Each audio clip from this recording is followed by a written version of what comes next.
Edmonton Sports Talk. My God, I loved it. My name's Jay Milne. #Blue. Our sports update deliverer, the Coop. I'm Zachary Kubish, and you're up today. You know what, Reid? You might be on to something. All right, here's what's going on in the nest.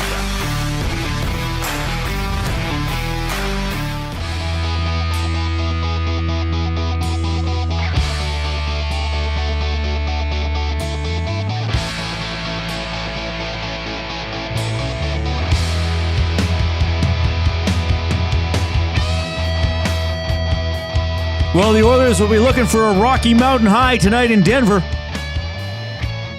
The Oilers are going to try to climb every mountain tonight against the Avs. The Oilers are going to try to... What other songs about mountains are there?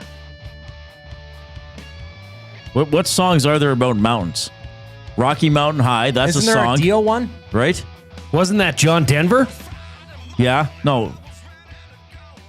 Yeah, sorry, Coop. Did you just confuse Ronnie Dio and John Denver? No. Isn't there a Dio song? Called what? Mountain something? I don't know. Well, I don't know. I'll search it up. We got Rocky Mountain High. That's a song, right? By John Denver. Is that a John Denver song? Tennessee Mountain Home? By who? John Denver? Dolly Parton? Oh, imagine if John Denver only wrote songs about the Rocky Mountains. Where was John Denver from? I always think he was from Denver because he wrote a song. Easy to assume. Yeah. I'll look up John Denver's bio. John Denver, didn't he also do Thank God I'm a Country Boy? I don't know. John Denver passed away in 1997. He was only 53.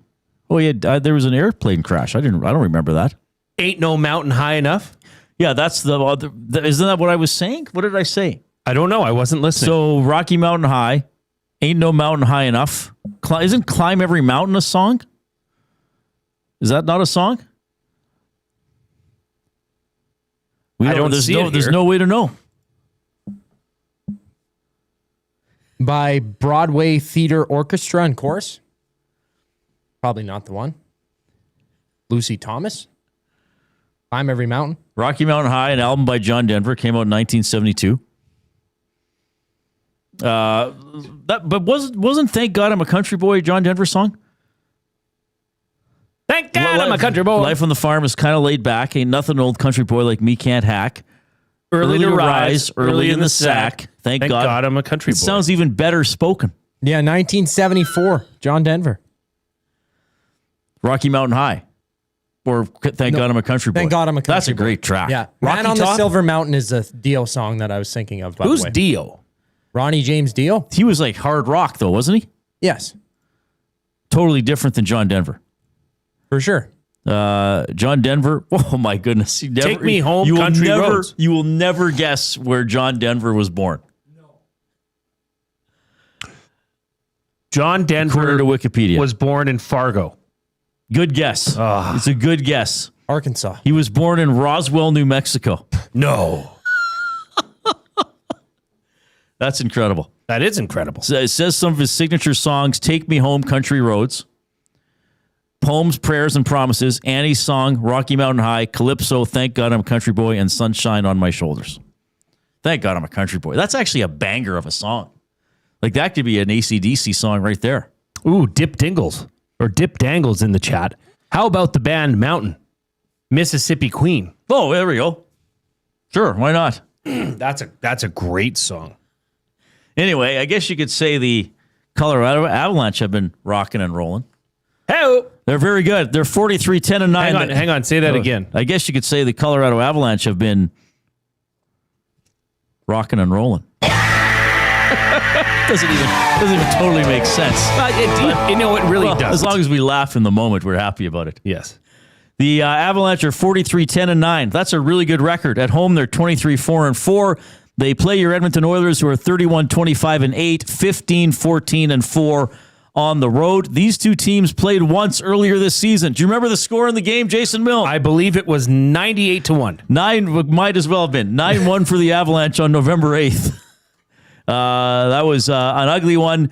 The Avalanche are first in goals for in the NHL. They're first in goals against. The Oilers are third in goals for, 27th in goals against. Here's how we expect the Oilers to be deployed this evening. McDavid between Nugent-Hopkins and Hyman. Draisaitl between Podkolzin and Roslovic. Dickinson with Savoy and Kapanen. Szymanski with Doc and Frederick on the blue line. Ekholm with Bouchard. Wallman with Murphy. Nurse with Emberson. Connor Ingram, your starting goaltender against the Avs in his career, 2-1-2, 3.09 goals against average, and a .902 save percentage. Mackenzie Blackwood expected to be the goalie for the Avs for the season, 18-6-1, 2.35 goals against average, .911 save percentage, and he's the worst of their two goalies. Going by the stats against the Oilers in his career, 3-1-1, 3.59 GA, and an 884 SUVPA. MacKinnon, of course, leading the charge offensively, 104 points. Natchez is outstanding. They will not have Lehkonen, and they will not have Landeskog with a lower body injury. The Oilers aren't going to have Adam Henrique. He remains out day to day, and Spencer Stastny will be the healthy scratch. What else do you need to know about the game? Well, we'll talk about a whole bunch more. Anything I'm missing right off the top? I don't think so. Conor McGahey, Avalanche play-by-play voice on Altitude Sports. He's going to join us at around 3:40. Our own Sean Bell will check in around 4:20. We'll have comments from Chris Knobloch, some comments from Jason Dickinson as well, and we'll just kind of see where we go this afternoon. It's going to be a lot of fun. So are we in the consensus here? There are not a lot of songs about mountains. Oh, there's plenty. Big Uke had a good one.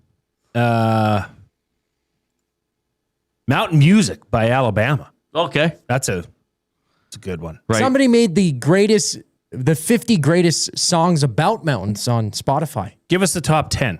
Sure. Well, this is just how it lists. Blue Ridge Mountain Song, Alan Jackson. Mm-hmm. Mountains of Sorrow, Amos Lee. Bluebirds Over the Mountain, the Beach Boys. Who could Big forget? Rock Candy Mountains, the Beat Farmers. Mountains by Biffy Clyro. To the Mountains, Big Bang. Remember the Mountain Bed, Billy Bragg and Wilco. Wild Mountain Nation, Blitz Zen Trapper. Mountain Girl. You're not by doing Blue all Mountain. 50, are you? And Thunder of the Mountain, Bob Dylan. Well, he told me to name good. 10. Yeah, name 10. That's rounding out the top there we 10. go. Well, we know there's 50. We know songs there's at about least 50. mountains. You know what we could list quite easily is the Colorado Avalanche. Their 4 regulation losses on home ice. The only thing that's hard is trying to pick them out of the game log because there aren't that many. They have 4 over. So who have they lost to in regulation time on home ice? The Islanders beat them 6-3. Oh no, sorry, that was in New York. My bad, wrong way. I can't even find them. That's overtime. Okay, they hosted Nashville January 16th. They lost 7-3. They hosted Philadelphia January 23rd. They lost 7-3. They hosted Detroit February 2nd. They lost 2-0.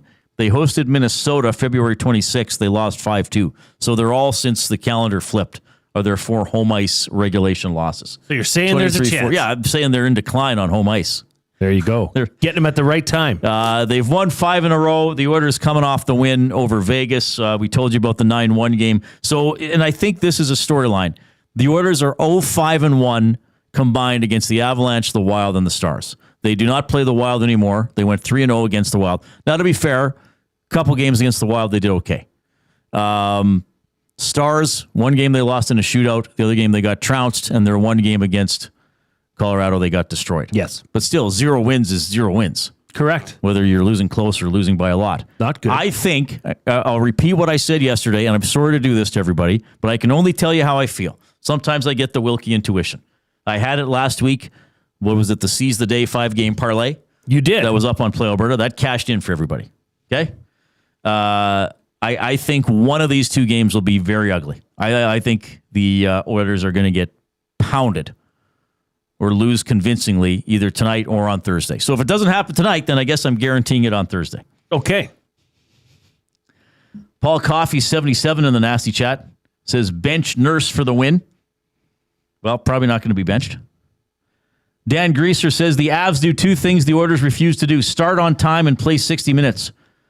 Prepare for the post-game show with Tommy as they try to explain why the Avs made the Oil D-men look like beer league guys. Well, the Oilers do not start on time, and then as a result, they don't play 60 minutes. This is a scary matchup because the Avs can push the pace. They go after it. I think the Avalanche would have absolutely no trouble humiliating the Edmonton Oilers once again. I mean, when Dallas beat the Oilers 8-3, I thought Dallas let off the gas a little bit, honestly. When the Avs beat them 9-1, they were trying to get 10. They were trying to get that 10th goal in the final minute of the game. And why not? I don't have a problem with that. Why wouldn't? It's pro hockey. Yes. Everybody's getting paid to do it. No feelings here. Yeah. So now, look, the Oilers are a slightly different team than when they played the Avalanche before. Ingram wasn't on the team. I think it's more than slightly different, Reid. Well, okay. I don't. Why? Well, because they've played the same team all year. They've been showing the same flaws all year. Do they have a better goaltender right now? Yes, I think so. Do they have a better? Do they have a better defense? Like their pairings, are they better? Marginally, yes. Marginally. Do they have better depth at the forward position?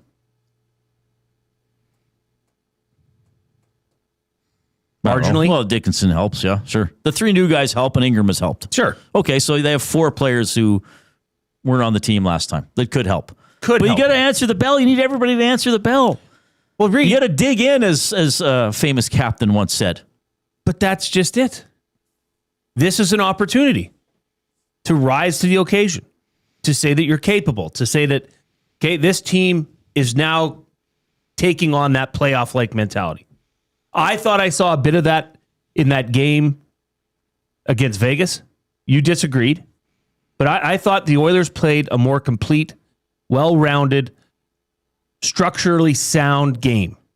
Sure, it wasn't always like that. They did, but it never is always. I don't know. But this is a challenge for this team. I mean, we could be sitting here at this time tomorrow saying, okay, wow, they can turn it up. They have the right, maybe they do have the right pieces. Or we could be sitting here saying, oh boy, the more, same old. Right. But as I said yesterday, we could also be sitting here saying, you know what? They lost, but boy, did they push Colorado. Right? I think there's three outcomes here. Which is more likely, to be honest, facing Colorado? Yeah, you're not expected to win this game if you're the Oilers. Well, that's a good challenge. I've been making a mistake. Dan in the Nasty Chat, it's aggressor. I always thought that said greaser. Trust me, the small text doesn't work well for me. It's Dan Gresser. He goes, I love you saying greaser. It makes me laugh every time. Reminds me of Pascal Rayom calling me that when I was lining a game in San Antonio. Wow, that's incredible. Well, it's like Chad Jacobs says. I think I'm just going to keep calling him Greaser. You got to stick with Greaser. It's funny. It makes him laugh. Dan Greaser sounds great. I like Dan Greaser. Yeah. Dan Gresser? Dan Greaser sounds like he could be edgy. a questionable private investigator. Yes. Hey, don't worry, Greaser's on the case. and the cops are like, damn that Greaser. Damn you, Dan Greaser. I'm sorry, Dan. I was misreading that the entire time. That is bad on me. But now I think I have to stick with Greaser. Or I'll just go back and forth. It's probably not the end of the world if they lose, but they got to show up and not get blown out. Well, that would be great. I agree with that. Yeah. Jasmine says, Reid, what was the face-off percentage when the face-offs take control of the game? Oilers are 4th in the NHL, 53%. Avs are 9th, 51.3%. Barbershop Window, one of my all-time biggest fans, says, is Reid ever right? Well, we could extend the show to 27 hours, and I could list all the times I was right for you, Barbershop Window.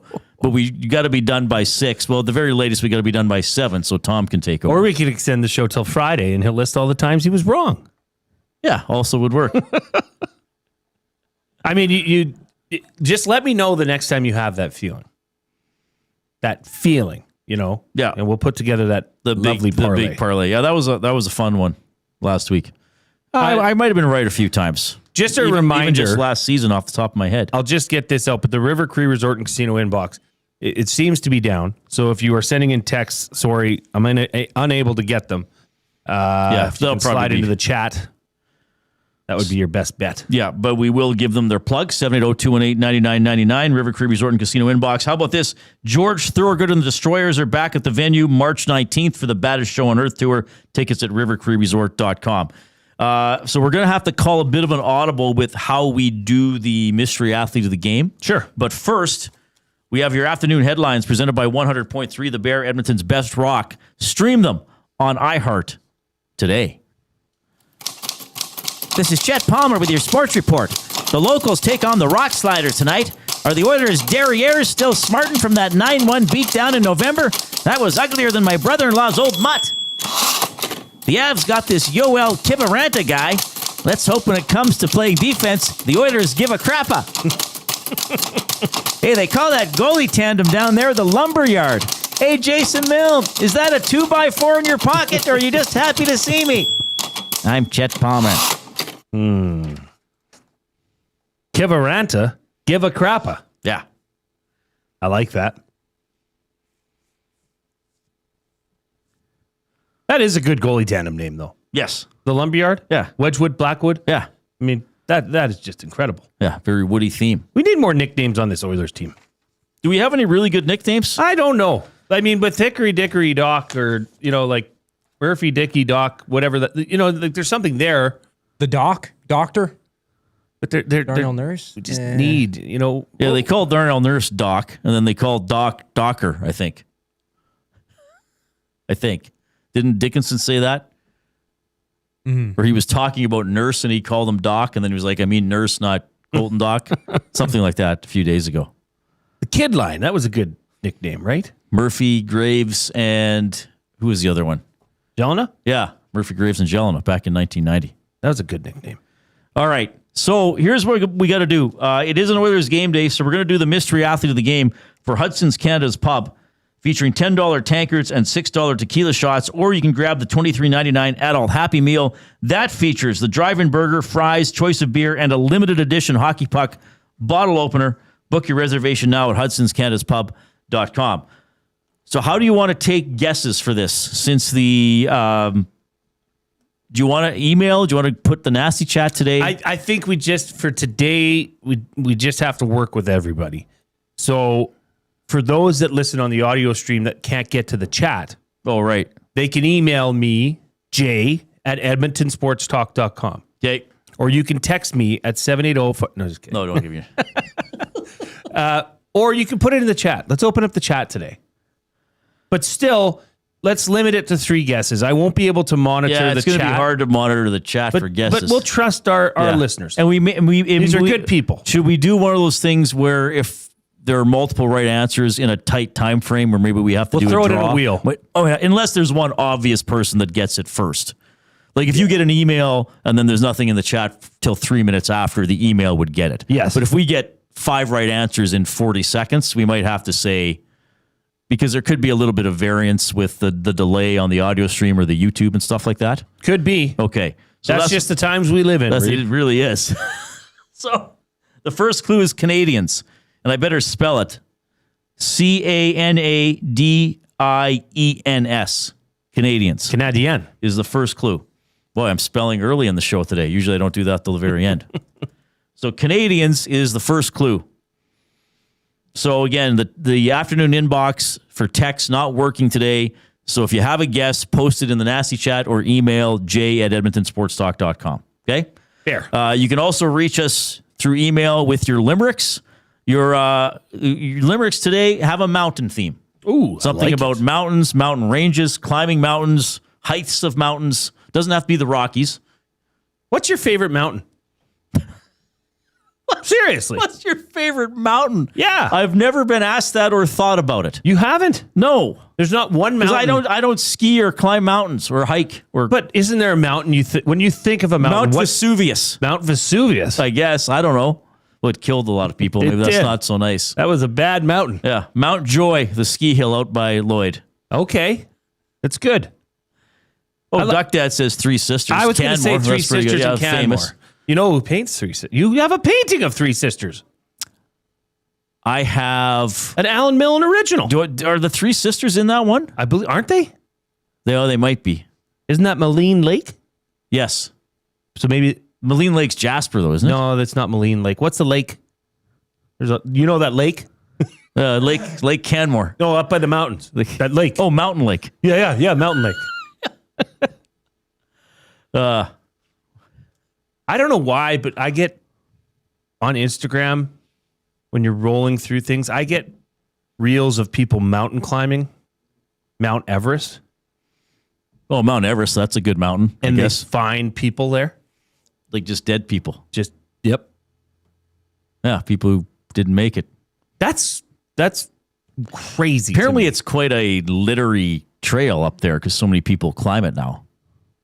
Littery? Like, there's a lot of just debris. Tim Hortons cups? Yeah. It's probably a Tim's halfway up the mountain by this point.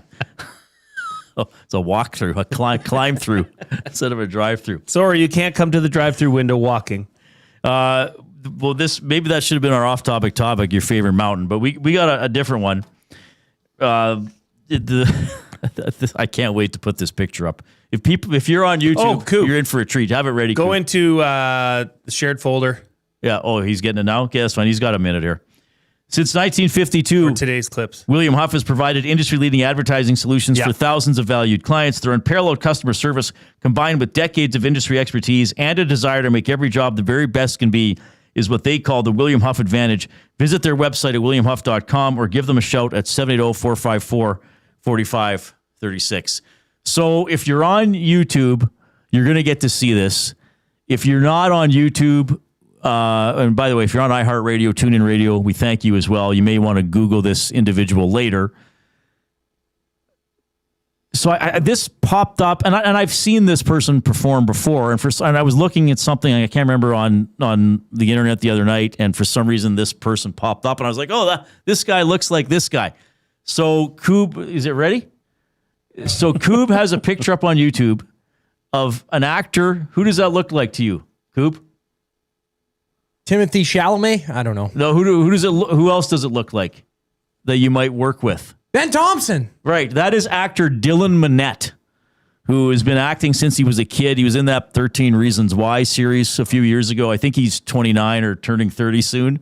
And he looks like our own Ben Thompson quite a bit. Dead ringer. So if this is someone you have time to Google later, if you're on the audio stream, Dylan, Dylan, and then Minnette is Min. Was it? I don't even remember now. Minette. Yes. And this guy looks like Ben Thompson. I think it's the eyes. There's Benny. Come in here. Ooh, that's you. Does that not look like you? I see it. Have you heard of this guy before? That's the guy that isn't he in Vampire Diaries or something? I don't know if he's in that. I don't know. No, he was in some Disney show, I think, growing up. He's been in a lot of stuff. Yeah. Yeah, I don't know. I've seen him before. I don't know his name, but That looks like you. Come on, that looks like you. He could play. here. The point is, Dude, if somebody we could- said a movie star, I look like a movie star, I'd be like, yeah, sure does. That's a dead ringer. Oh, yeah, Benny. There There it is. He's right up by You the got to take screen your hat now. off. Show those luscious locks. I could see it, yeah. I see a little Face shape, nose. Face shape, it's eyes. It's eyes. The eyes for sure. It's the shape of the eye. You'd I need will- to take care of your brows a bit better Yeah, probably. if you want to look like him. I say look like you, Ben. I bet you he Googles pictures of Ben and is like, man, I kind of look like that That guy. Edmonton Sports Talk guy. Yeah, I should get He's a job really cool. I'll take it as a compliment. I don't mind that one. I've been compared to Brad Marchand before, so I've seen. there. Well, you look way more like Yeah. Dylan Minnette. Not a Dylan chance Minnette. you look like Brad Marchand. Yeah.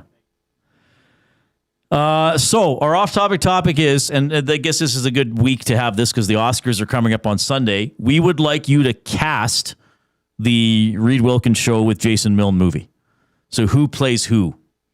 So you can decide the characters and the cast. Yeah. You don't have to do like 80 people. You could do one person. You could do You could two. do Reed, myself, Coob, Well, those three would be in it for sure. those three, and then maybe a few supporting cast members from around the office. Yeah. If you want. So I did a thing where I put in a picture of Reed's face Uh-oh. into some sort of a converter thing. And you know who the two actors that came up For me? for you? I don't. Paul Giamatti Oh, wow. and Steve Carell. Interesting. Mm-hmm. Okay. I put it in for me, And I don't know about this, but this is what it spit out. It said Matt Damon from the early 2000s era Okay. and Jason Sudeikis. See, I could see Sudeikis as you quite a bit because I think he could play your mannerisms. And He's a bit of a glue guy. And he's a bit of a glue guy. He could play your comedic side. I also think he could play your sensitive, caring side quite well. I think Sudeikis as Jason Milne is the leader right now. Baptized Big Ukes is Morgan Freeman as Reid. I think that would be an honor. Could work. VR Montenegro says, Jay, you look like Bobcat Goldthwait. Oh, my goodness. Is that Bobcat? That's pretty close. Yeah, that's pretty close. Did he pass away? Am I thinking of... What was he in? Was he in Police Academy? No. Oh, I can't even remember now. What was Bob? Oh, no, he's still with us. What was his big movie? What, did he do movies or did he just do stand-up? Well, I assume he did movies at some point. Shakes the Clown he was in. I can't find anything.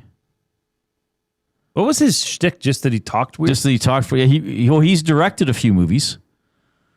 Oh, yeah, he's been in several movies. Scrooged. He was in... I think he was usually the supporting character, but then Shakes the Clown, I think he had the leading role, so to speak. He directed a very infamous movie called Sleeping Dogs Lie. I will just leave you to look that one up on yourself. He's 83 Runner says he was in Police Academy. He was, okay. All right. VR Montenegro. Reid is Tina Fey, Jay, Amy Poehler, and Coob Flava Flav. He was in Police Academy 2. I like that. There you go. All right. And Police Academy 3 and Police Academy 4. Then he was like, enough. That's enough for me. We've graduated the academy. All right. If you're on the audio streaming apps, of course, we thank you. If you have us on YouTube this afternoon, subscribe to Edmonton Sports Talk if you haven't already, and also click the thumbs up button. Click, click, click. Must you click? Please, please click. Must you click? You must click. Thumb, thumb, thumb. We try to get to at least 100 thumbs every show. We are already at 47, halfway there, only half an hour into the show. So keep clicking away. Let's see how high that we can go. Conor McGahey, speaking of voices, this guy has an amazing voice. Set of pipes. Coob, I think we're going to get him on the phone because I think he's getting his car fixed. Oh, no. So that'll be in about 15 minutes. Sean Bell will join us in a little less than an hour. You'll hear from Knobloch. You'll hear from Dickinson. Lots of fun stuff to get to. Here comes the Coop.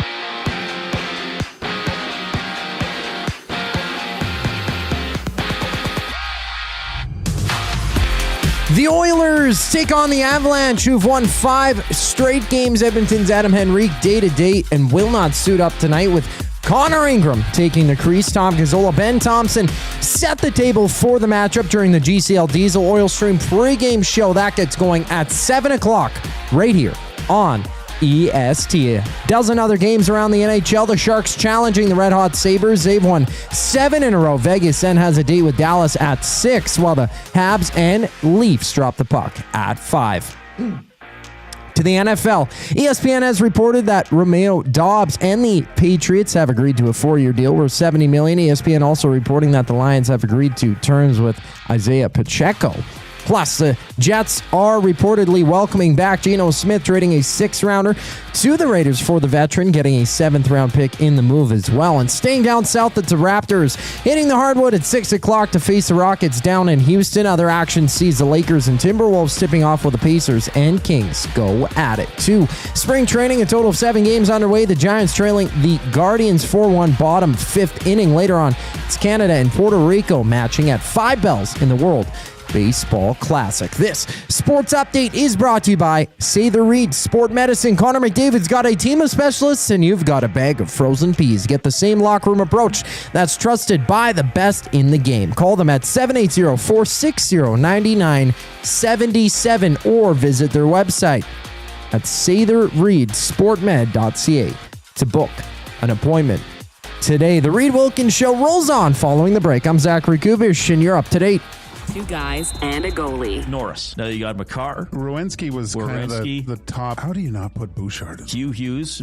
and Bouchard will finish higher in the Norris voting than he's ever finished this year. But is McCarr a lock? No. Is he the favorite? No, because the Norris always goes to the guy that had the most points. That's who gets the Norris. I'm going to say Bouchard wins it. 2 guys and a goalie, presented by GS Construction. Tuesday and Thursday afternoons at noon, only on Edmonton Sports Talk, your clear choice for Edmonton sports. We have what you're looking for. GD Liquidators is Edmonton's one-stop shop for new and used warehouse, office, and industrial items since 1987. You'll find what you want when you want it. Give us a call, visit us in-store, or check out the monthly auctions at gdliquidators.com. 100% Canadian-owned and operated. We have what you are looking for. GD Liquidators. Your home for live music and great performances is the River Cree Resort and Casino. Multi-platinum country superstars High Valley return to the River Cree Resort and Casino March 21st. Don't miss High Valley's signature fusion of contemporary country and traditional bluegrass. Tickets at rivercreeresort.com. River Cree Resort and Casino. Excitement. Bet on it. Real fans don't stroll in at puck drop. They claim territory. They study the screens. They get into their spot, which is why this matters. The Canadian Brewhouse now has happy hour. Brand new. Tons of options. And the good stuff, like our espresso martinis and our cracked pepper and sea salt dry ribs. Monday to Saturday, 2 till 6 p.m., starting at $3.99. That's more than enough reason to come early. New happy hour at the Canadian Brewhouse. If you're serious about game day, we'll see you for happy hour. GCL Diesel has been serving oil country since 1972. From diesel cars to SUVs to pickups. From farm tractors to school buses to a big rig. From diesel generators to forklifts, GCL can test, troubleshoot, and repair all diesel fuel system components. Whether it's injectors, pumps, turbos, filters, or additive, GCL has the parts you need to keep your diesel running the way it should. For genuine diesel parts at wholesale prices, visit GCL Diesel in the West End or online at gcldiesel.com. GCL Diesel. Diesel understood. Hey Edmonton, did you know a local Play Alberta winner scored over $430,000 on Desert Fantasy? Think about the rec room you could build with that kind of cash. From major casino winners every hour to jackpots worth millions and hundreds of popular games to money that stays in the province, there has never been a better time to sign up for Play Alberta. Download the app today to get started with casino, sports, and lottery, all in one app. Must be 18 plus to play. When you gamble, use your game sense. You know the saying, April showers bring May flowers, but really May brings you... Mom, I'm home from university. Need extra space? Sentinel Storage. Affordable, convenient, and Canadian storage solutions. Try 4 weeks free, plus students save 10% on continued rental. Details at sentinelstorage.ca.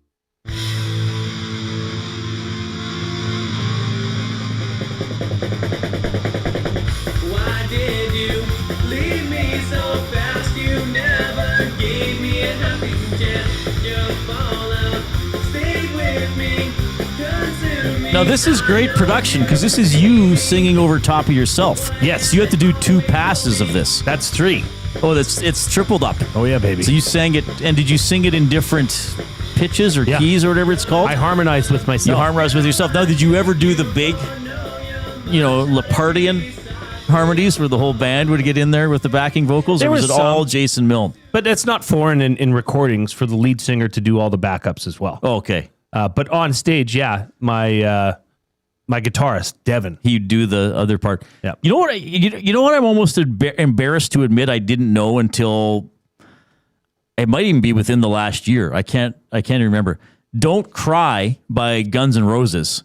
That is not Axl and Axl. That is Axl and what was his name? Was it Stacey Hoon from Blind Melon? Oh, Blind Melon, yeah. I think it was Stacey Hoon, who I think passed away shortly after that. Yes. So it's actually a duet, but it sounds like Axl over Axl, but I guess that's why they what was blended their the voices. song name? "Don't Cry." How come I can't think of it? "Don't you cry tonight. There's a heaven above you, baby." I'm not going to try to sing it because I won't do it justice. It's a slower one. It's got guitar in it. It picks up near the end. "Don't Cry" by Guns N' Roses. You want to play it? Coop's so disgusted he's leaving. Play a little bit. Okay. Now I got to set up my computer, though. Shannon Hoon. Shannon Hoon. What did I said Stacy. My bad. Okay, now I got to unmute this. Here, I'll just skip ahead a little bit. Oh, yeah. Really? Two voices there? Yeah. I didn't know that either. I know. That's fascinating. Where's the chorus? Remember this? Yeah, of course.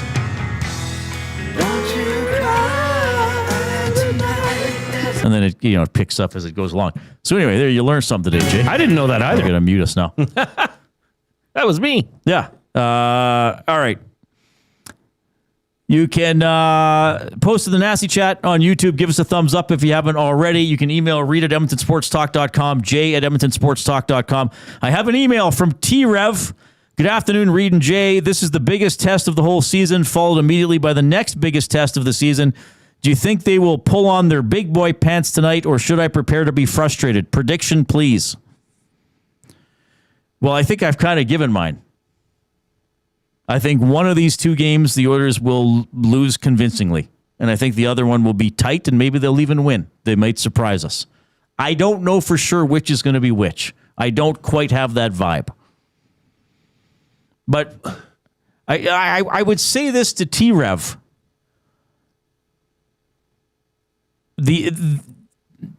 T-Rev, because I want people to feel, I know on one hand, I often say, hey, I can't control how you feel. Like if an Oilers loss is going to ruin your life, that's not on Reid Wilkins to fix that. But the other side of me, the 1% of me that is actually a decent person, thinks to myself, I got to help people deal with things. Sure. I have a job that's in the public. I talk to a lot of Oilers fans, even if not face-to-face, through our broadcast capacity. So I thought I got to help people. So I would say this to T-Rev. The Oilers are 0-5-1 combined against the Avalanche and the Stars. Take out the Wild, they're 0-2-1. The Avalanche rarely lose a game. Should you really be frustrated? Like T-Rev, is this a situation that should evoke frustration? Losing to the Colorado Avalanche. Everybody loses to the Colorado Avalanche. The Oilers have already proven they're not as good as the Colorado Avalanche. Should you really feel frustrated if they don't win tonight? You know what I'm getting at? I know exactly what you're getting at. I'm just telling you, T-Rev, maybe just T-Rev, if you don't want to feel frustrated, change your perspective. So the outcome doesn't lead to the feeling of frustration. Why not say this then, Reid? That's T-Rev? T-Rev. T-Rev. Last time these two teams played, Colorado mopped the ice with them. Yes. 9-1. They didn't let up. It was gross. Why don't you use tonight, or why don't Oilers fans look at tonight as a bit of a measuring stick? Yeah, that's a good way to look at it. Okay. I bet you if we put a poll in the Nasty Chat, even the most hardcore Oilers fan would agree that this is an uphill battle tonight. This is a wagon. This is a unit. Yep. The Colorado Avalanche. So that's what I was kind of getting at. If they lose 4-3 or 3-2, which I don't think it'll be, or 5-4, is that the worst case scenario? I mean, major bonus points was if they lost 5-4 in overtime. At least you get a point out of it. Right? But you have to be realistic when looking at the Colorado Avalanche have 95 points. Right? I think it would be disappointing for T-Rev. I think it would be frustrating if the Oilers got pancaked in both games and never showed any fight or spark. To me, that would be disappointing. Splitting these games, I think, would be fine. Oh, splitting these games would be a massive win. Losing two low-scoring games would be disappointing, but I don't know if it would be frustrating for me. Getting absolutely obliterated 2 games and not showing any interest in checking or putting up a fight, that would be frustrating. But it would give us it would give us even more information about who this team is. I agree with that. If the Oilers come out flat and fall flat, then and we're the route is on. Keep doing it. Now here's the X factor, Reid, that they did not have in that first meeting. And I'll ask you this: has Connor Ingram stolen a game for the Oilers? Like just outright, I'm trying to dumbfounded the other team. No, but he's been very solid in a lot of games. I'm trying to think if he's flat out stolen a game, but he's been very, very good. What if Connor Ingram decides that he's going to have his best game as an Oiler? That may happen. I mean, he may have to stop 40 or 41. Oh, right? Right. But as an Oilers fan, okay, Reid, can you say that confidently? But with Connor Ingram in net, you have that possibility. Okay, we'll pick up on this. Project Dumpling says, "Hey, Jason Milne, is that a measuring stick in your pocket, or are you just happy to see me?" Conor McGahey is standing by. All right. Wonderful human being. Play-by-play voice of the Avs. He'll be in after the update.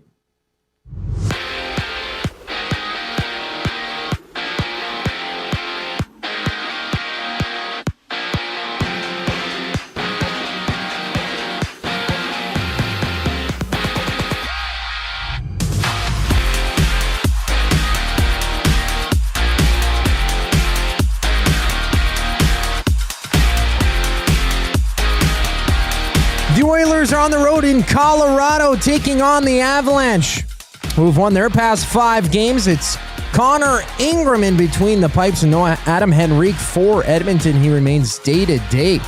Tom Gazzola, Ben Thompson go live with the GCL Diesel Oil Stream pregame show to tee up the action. That gets going at 7 right here on EST. A dozen other games around the NHL tonight. The Sharks challenge the Red Hot Sabres. They've won 7 straight. Vegas then has a date with Dallas at 6, while the Habs and Leafs drop the puck at 5. To the NFL, ESPN has reported that Romeo Dobbs and the Patriots have agreed to a 4-year deal worth $70 million. ESPN also reporting that the Lions have agreed to terms with Isaiah Pacheco. Plus, the Jets are reportedly welcoming back Geno Smith, trading a 6th-round pick to the Raiders for the veteran, getting a 7th-round pick in the deal as well. Staying down south, the Raptors are out in Houston, hitting the hardwood at 6 o'clock to face the Rockets. Other action sees the Lakers and Timberwolves tipping off, while the Pacers and Kings duke it out. To spring training, a total of 7 games are live. End of the 6th. Cubs down 7-2 against the Rangers. We also see the Giants with a 4-1 lead over the Guardians, bottom 6th inning. Later on, it's Canada and Puerto Rico matching up at 5 o'clock in the World Baseball Classic. Conor McGahey to talk all things Colorado Avalanche next on The Reid Wilkins Show. I'm Zachary Kubish, keeping you up to date.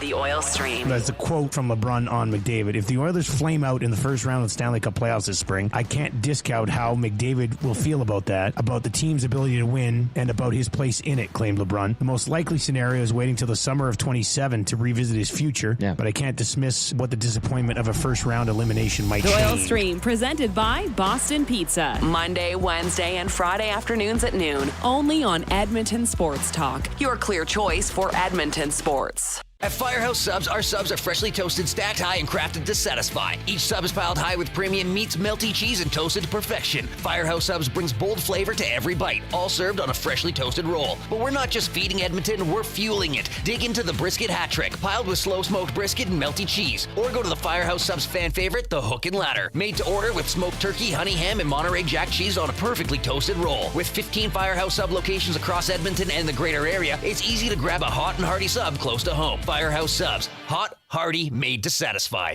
Your home for live music and great performances is the River Cree Resort and Casino. Multi-platinum country superstars High Valley return to the River Cree Resort and Casino March 21st. Don't miss High Valley's signature fusion of contemporary country and traditional bluegrass.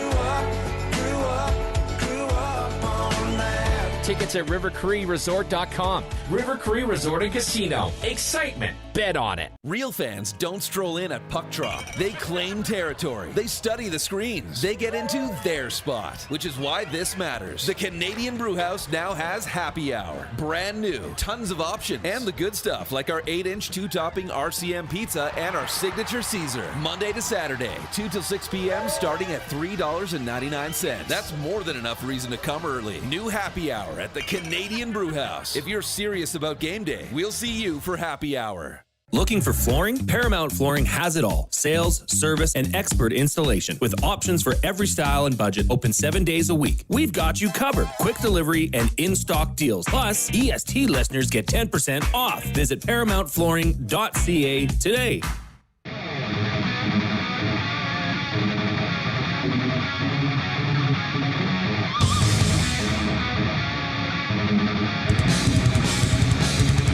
All right, Oilers Avalanche tonight. I saw on Twitter, I believe the official start time is 8:17 p.m. Nothing people in Edmonton like more than a game that starts after 8 o'clock. That's beautiful. We're going to go to our Voices of the Game segment for Windsor Plywood Leduc, locally owned and operated since 1993. We're more than just plywood. We offer everything from doors and flooring to decking, fencing, and custom millwork. With a huge selection of hardwoods and knowledgeable staff, we're here for all your DIY needs. Windsor Plywood Leduc, the experts you need to know. This guy is indeed one of the greatest voices you will ever hear. Play-by-play voice for the Colorado Avalanche on Altitude Sports Radio. It's our buddy Conor McGahey checking in. Conor, it's Reid and Jay. How are you? Reid, you can't start off the segment by lying to everybody. I mean, you just can't. You can't do that. That's not allowed. You can't. People trust you for information and entertainment. You can't be lying to them like that. That's wrong. Everybody, no. I'm sorry for Reid and that he's led you astray. That's not how he's normally like. So give him a second chance. That's okay? That's an opinion. That's an opinion that over the years I think you have a wonderful voice. Well, I appreciate that. You're a sweet man. God bless you. Thank you. Wait a minute.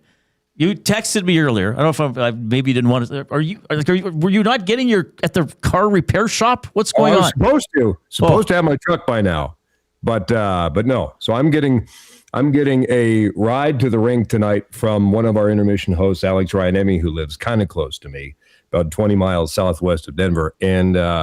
And yeah, so I was supposed to have the truck by now, but I don't. So thanks for bringing up that painful. Scenario. So then everybody's been through this. So now you need a ride home, and you get the truck tomorrow. Hopefully, is that you can't get the truck after the game?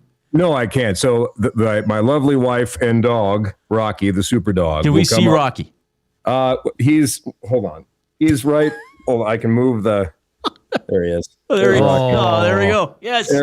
There's the super dog. Rocky the super dog is right there. So anyhow, they'll come and pick me up after the game at probably midnight because, as you mentioned, the game starts at 8:17 Mountain Time. Thanks for that, TNT. But then tomorrow, hopefully, I'll be able to pick it up on the way to the airport because we fly to Seattle. So, all right. Well-laid plans of mice and men. Yes, now everybody's well informed of Conor McGahey's schedule. Right, that you don't know or care about. People are like, what? Why am I here right now? Well, no, let's get into it more. Was this a fuel line issue? Are we talking brakes? Yeah. So what's going on, Conor? 163,000 miles on an appropriate Chevy Colorado. Oh, yeah. And 4-door quad cab short bed, and the fuel pump has gone out, which is not great. That's a tough fix too, because fuel leaking into the oil, so the whole manifold's got to come off. It's not an easy repair. Well, and to get at that fuel filter, you need to drop the entire tank, which is located under the short bed. Yeah. I used to have an old Chev pickup, and the trick for those old Chev pickups, well, you would just cut a hole in the box of your bed and access the fuel pump from above, yoink it out, replace it, and then you'd have a hole in your box. Yeah, and but these are the new days instead of the old days. So, but we had a rusted out Xterra in front of me that had an issue that took longer. So that's it's the Nissan's fault that we're trying to fix the Chevy. Always the Nissan's. Right, there we go. Yeah. Well, talking about repairing cars loses me. So Jay could have said anything, and I would have thought it was funny. All right, great to see you. Thanks for coming on. So, look, I want to ask you about the guys that came back from the Olympics, specifically for Team Canada. I don't know if it made any of the rounds down there or if you saw it, but Mark Spector was a discussion point when he asked McDavid, well, the cups, the Stanley Cup and the Olympic medals haven't found you, which was an odd way to put it. The Stanley Cup has found, Makar and McKinnon and Taves, but nonetheless, like that, and I know you're in the States, but as you know, for Canadian players, like that sucked. That was hard losing that game. How were those guys coming back to the Avalanche? Was there a little bit of like, we got to get over this, or was it right back into the NHL? We're fine. I think it was 2 games. And first of all, I hope I'm not going to rub it in. I'm just not going. You guys won. It's fine. Yeah, we did. And I just love hearing you say that. That's very nice. But no, coming back, it was a little bit of a slow start for everybody because Brock Nelson, for example, I talked to him. We were in Utah the first game back, and they had come back on the Monday and then stayed over, and then they all flew in the day of the game. Everybody except for McKinnon, who was still nursing some things from the tournament to play in that game versus the Mammoth. Devon Taves, Cale Makar were there. And Brock Nelson said that obviously going the distance is what you dream of, but the whole 3 weeks or 2.5 weeks, whatever it was, I think was a little taxing and trying on everybody. So getting back to North America and figuring out what to do again, it took 2 games or maybe 3 games, but then after that, everybody jumped back in probably better than how they were before they left for Milan. So I didn't really detect any Olympic hangover, good or bad, in either direction. And I think that shows where this team is at, forgetting the past and looking towards the future, where right now they're the favorites to win the Cup here in 2026. As they should be. Look, 43-10-9, 23-4-4 at home. In the first segment of the show, I listed off all their home ice regulation losses. So that ate up 14 seconds. Look. Well, for a while there, our only regulation losses were on the road against Eastern Conference teams. Well, that's right, because you guys didn't lose a regulation home game until January, right? So this team rarely loses. So and they went out and did some neat things at the trade deadline as well. I mean, here in Edmonton, we're like defending, goaltending. I mean, this is the Oilers might make the playoffs. This is the worst Oilers team in 5 or 6 years, though, even if they get in. Do the Avalanche, though, is there something where you're like, okay, that could go wrong, or that's something that is still maybe a bit of a weakness with this team? I mean, the only thing is the power play, even though when we've come back from the Olympics, we were joking that the Olympics was the great power play summit of 2026 because everybody on their separate teams was contributing on the power play. So the assumption was that they would come back and do the exact same thing for the Avalanche. And before that game on Sunday where they went over 5 versus the Minnesota Wild, they were about 30% trying to be like the Edmonton Oilers. The power play and special teams overall really, at the end of the day, lost you that series versus Dallas last year. So you don't want that to repeat itself. But they've tried to fix some problems with some creativity and lack of stubbornness, and it's helped a little bit. So, but other than that, this is one of the deepest teams I've ever seen, period. From the net on out. It'll be Mackenzie Blackwood tonight, even though Wedgwood came in relief on Friday, got the start Sunday, 2 shootout wins versus the Stars and the Minnesota Wild. But they've been friends for a long time. The lumberyard goes all the way back to Jersey, and they support each other. And so that depth piece pushes all the way forward, where you almost have 7 guys who can play and have played center on this team. So, the only piece of the armor that may not be fully secured is the power play, but it's gotten better since they returned from the Olympics. Connor, last meeting, the Avalanche, they dominated the Oilers, won 9-1 here in Edmonton, and they did not call the dogs off. I mean, they played a full 60 minutes. You know, in some instances, you find teams in the third period or, dumping it in, or they went the whole 60 minutes.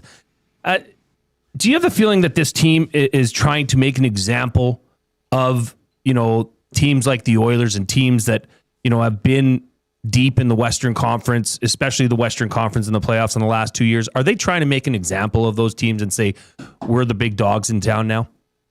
I think that they barely know opponents until they get to team video meetings the day of or maybe the day before, to be honest. And that's just not me saying that. I think that's what Jared Bednar has instilled in this team for a long time is that opponents have no records. Everybody's 0-0-0.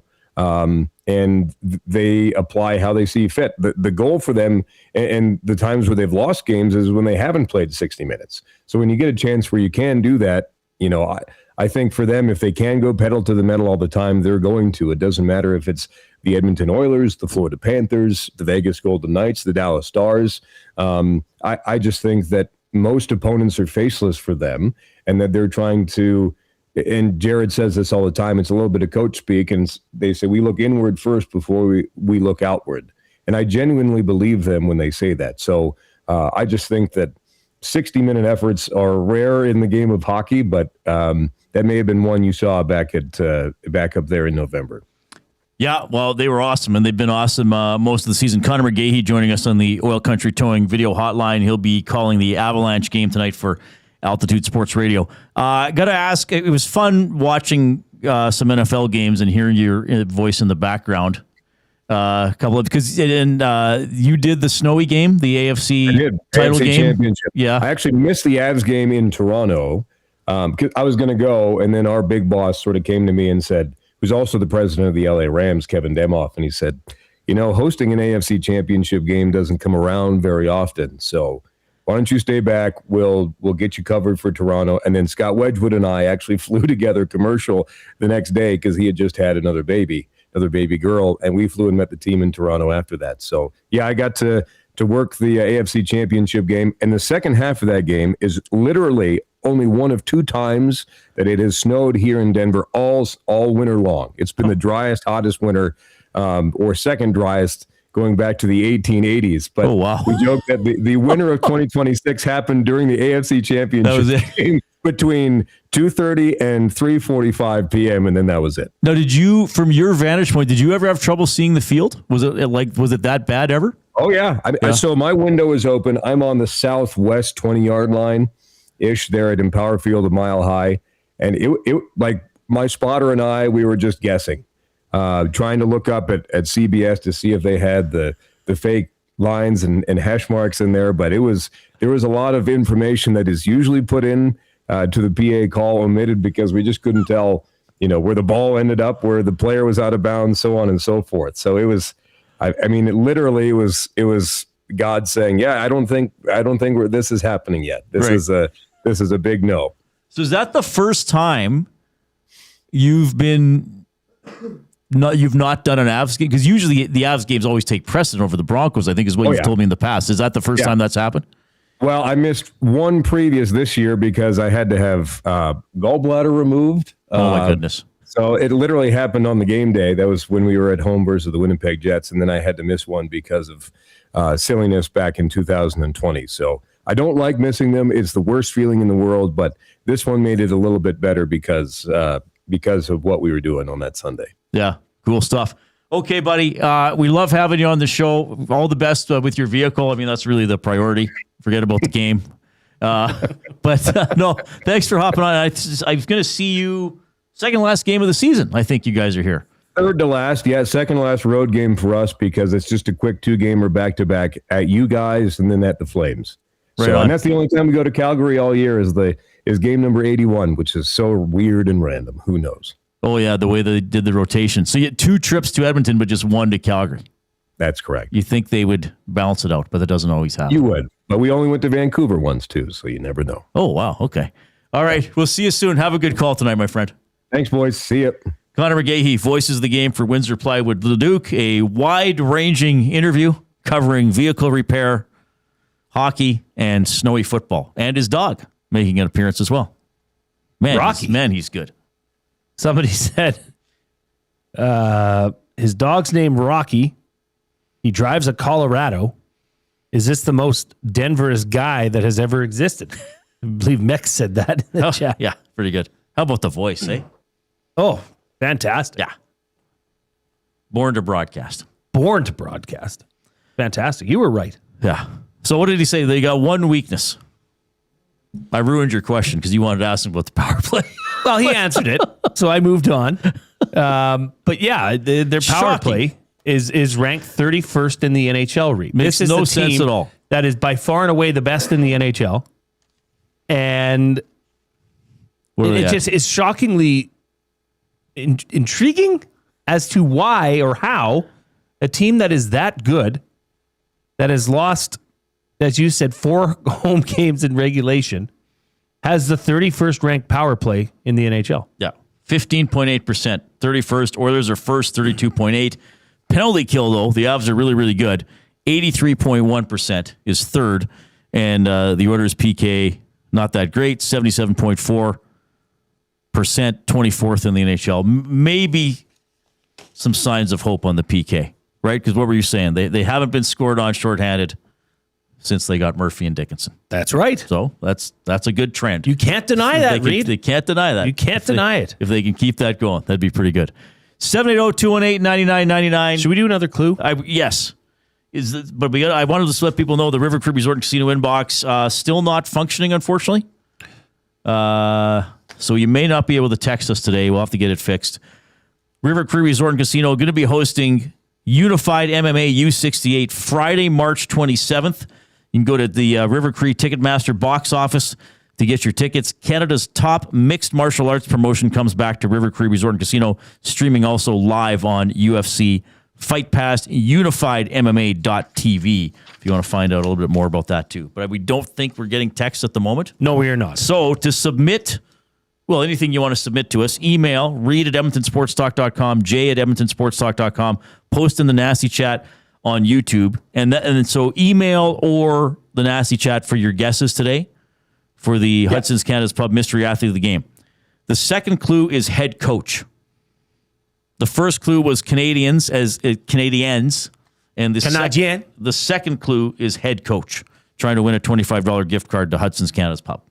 Sound good? Sounds great. All right. Belzy's coming up at 4:20. We got the Oilers stood ahead as well. Here's the coup.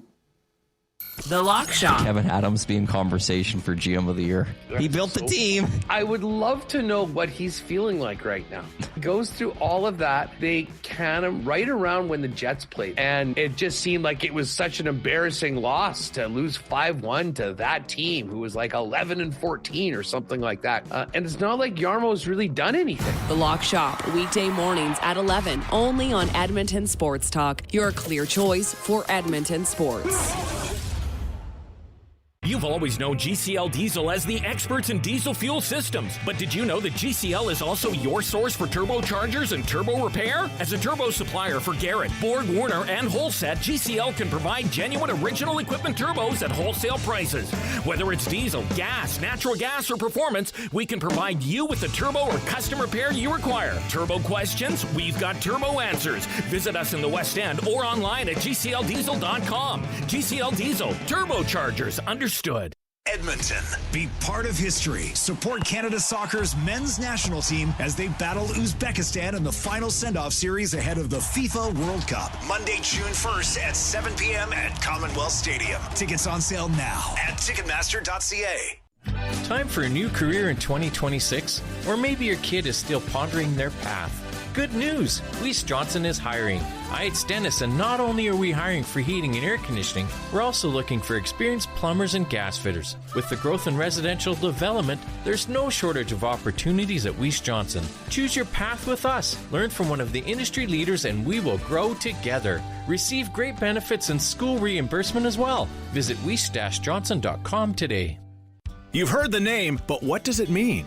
For over 66 years, William Huff Advertising has supplied signage from screen printing to digital to LED with design, production, and install in-house. It's a one-stop shop for all your signage needs. Edmonton owned and operated, William Huff has been trusted by the biggest companies and teams in the City of Champions and many others across the country to do the job. If you're looking for a way to get the word out about your company or event, they are the answer. Go to www.williamhuff.com. Their results speak for themselves.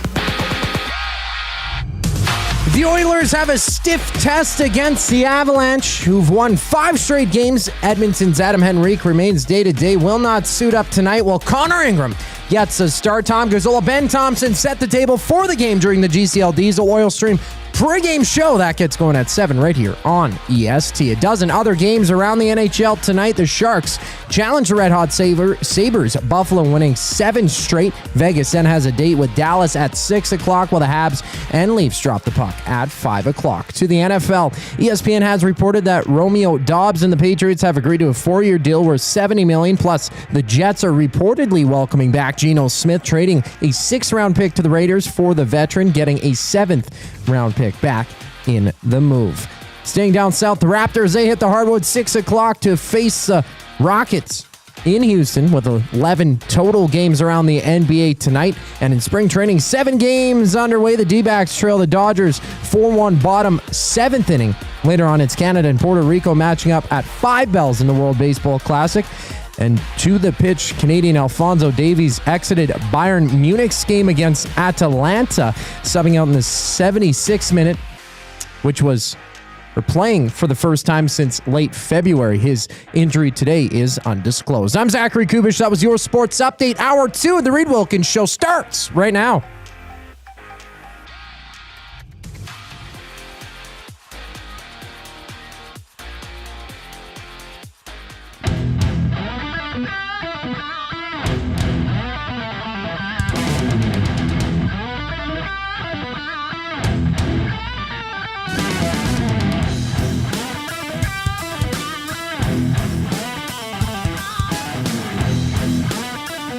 Good to have you tuning in this afternoon. Oilers at Avalanche tonight as the Oilers try to win their 2nd in a row after getting the win in Vegas a couple of days ago. The Avalanche, have won 5 in a row, so they're going for a W6. Man, imagine winning that many games in a row. Well, the Oilers used up all their winning streaks a couple of years ago. Hey, we won 16 in a row. Can't expect more than 3 now. Hey, they could have a 4-game win streak by the end of this. Pick any date and time and count the games. They could beat Colorado. They could beat Dallas, and they could beat St. Louis, Reid. Don't tell me they couldn't. They could. Anything's possible right now. They could. It's these types of matchups that'll make you think, okay, did the trades work?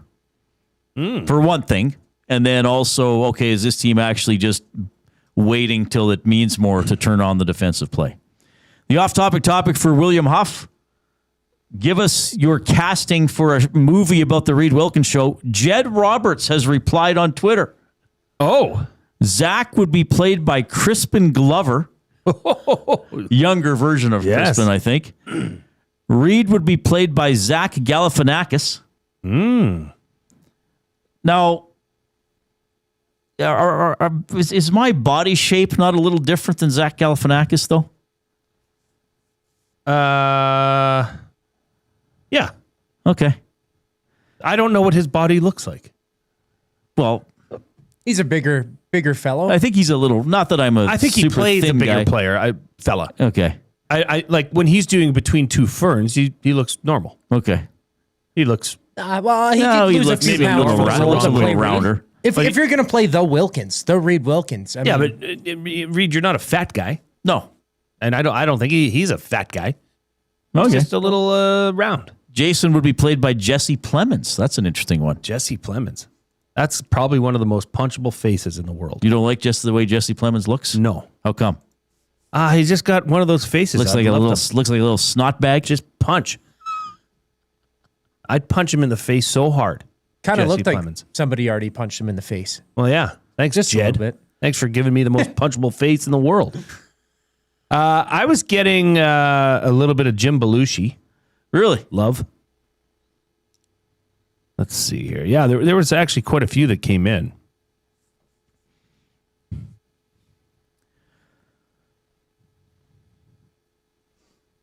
Ben Stein. As me? Yeah. Oh, jeez. Ben Stein. Wasn't he the Bueller? Remember Win Ben Stein's Money? Yes, I love that show. That was one of my favorite game shows. Yeah, that was a off-topic topic. Oh, right. So the off-topic topic is cast the Reid Wilkins Show movie, including anybody you want as a supporting character. Another EST person, somebody else in the Edmonton media, so other people we talk about in our lives, Mex says Steve Martin as Reid. Chevy Chase as Jay. Martin Short as Coob. Wow. Okay. That's... See, and the other thing with Jesse Plemons is I don't have Jesse Plemons' nose. Jesse Plemons' nose looks like it's been punched in the face. Now, having said that, they can wear prosthetic or makeups. True. They're saying that they feel this actor could portray us accurately. Could depict us. Yeah. So, could work. Jack Black. As you or me. Could work for both. Jack Black could play both of us in a dual role. Jack Black with the performance of a lifetime, playing both Reid Wilkins and Jay Milne. Reid Macaulay Culkin. I don't understand that one. Jay Jack Black Coob Carrot Top. Oh my God. That's something. Oh, Mex says that's the Three Amigos. Yes, we got that, Mex. Thank you. Wow. Would you like to hit us over the face with anything else, Mex? What was the scene in the bar in Three Amigos? I don't remember where they sing that song. I mean, it's been 40 years since I've seen that movie, probably. And they get all the Mexicans singing it with them. Remember that scene in the bar where they have a shot of whiskey and they shake it out. And then she's the cute. There was a song. It was a really good song. I like that. Okay. What was the premise behind that movie? I don't remember. 3 actors looking to get back their roles or something. Was that what it was? And they went to. So they pretended they were. What was it? Mariachis or something like that? Something like that. Sure. I honestly can't remember. Yeah, it's been a long time since I've seen that movie. Long, long time. Oh, Penner's Pancakes says you can match the EST staff to the Office cast. So you'd be Michael Scott, probably. So, well, I think he's saying the actors. Steve Carell as me. Well, but Michael Scott. Well, Steve Carell as Michael Scott as Reid Wilkins. No, I think just Steve Carell as Reid Wilkins. No. You can't. You got to include the show. Rainn Wilson as you. Krasinski as Dustin Nielsen. That's Rainn Wilson. Dwight is Coop. Okay. I mean, come on. Personality type, for he sure. He always talks about bears. And beats. And Battlestar to go. And Battlestar. Yeah. All right. Oilers taking on the Avalanche tonight. Jason Dickinson ready to face the Avs. I'm excited for the challenge. I love getting the best, so my mindset going into it doesn't change from game to game per se, but I know that I have to be extremely sharp because it doesn't take much for MacKinnon, Nitchis, even Kadri. You know, these guys, you give them a little bit and they take a lot. So my attention to detail, my stick positioning, my habits on my route as a centerman, all those things come into effect when you're playing against these guys, because if you're off by a foot, that's all they need to create a scoring chance. Good interview. Very good. I like the well-spoken players. Here's how we expect the Avalanche to line up. MacKinnon with Kadri and Natchez. Nelson with Colton and Nikushkin. I almost said Cotton because I accidentally crossed the L. Waugh with Kelly and Brindley. Kiviranta with Drury and Bardakov. Taves and Makar together. Manson and Burns. Kulak, remember him? And Malinsky and Blackwood going to be the goaltender. So Brett Kulak, facing the Oilers for the 3rd time this season after starting the season with them, because he played both games for the Penguins against the Oilers. So he's in tonight. We hear a lot of good things about how he's been playing with the Avalanche. The Oilers going with the same lineup except Ingram. Oh, no, that is the same lineup because he's playing 2 games in a row. We'll see if they can do it again. This will be a good test for Dickinson, because he's going to have to shut down the other guys, and maybe the big guys on the other team. Maybe that frees up McDavid or Draisaitl to get a better matchup for them. You're going to need a guy like Podkolzin. Well, you're going to need everybody. Yeah, you are. Podkolzin and Kapanen have to get in there and disrupt. I wonder how much the 4th line is going to play in a game like this. Szymanski, Doc, and Frederick. Now, Frederick's actually maybe, since the Olympic break, I was going to say probably. I don't think it's debatable. Since the Olympic break, it's Frederick's best hockey of the year.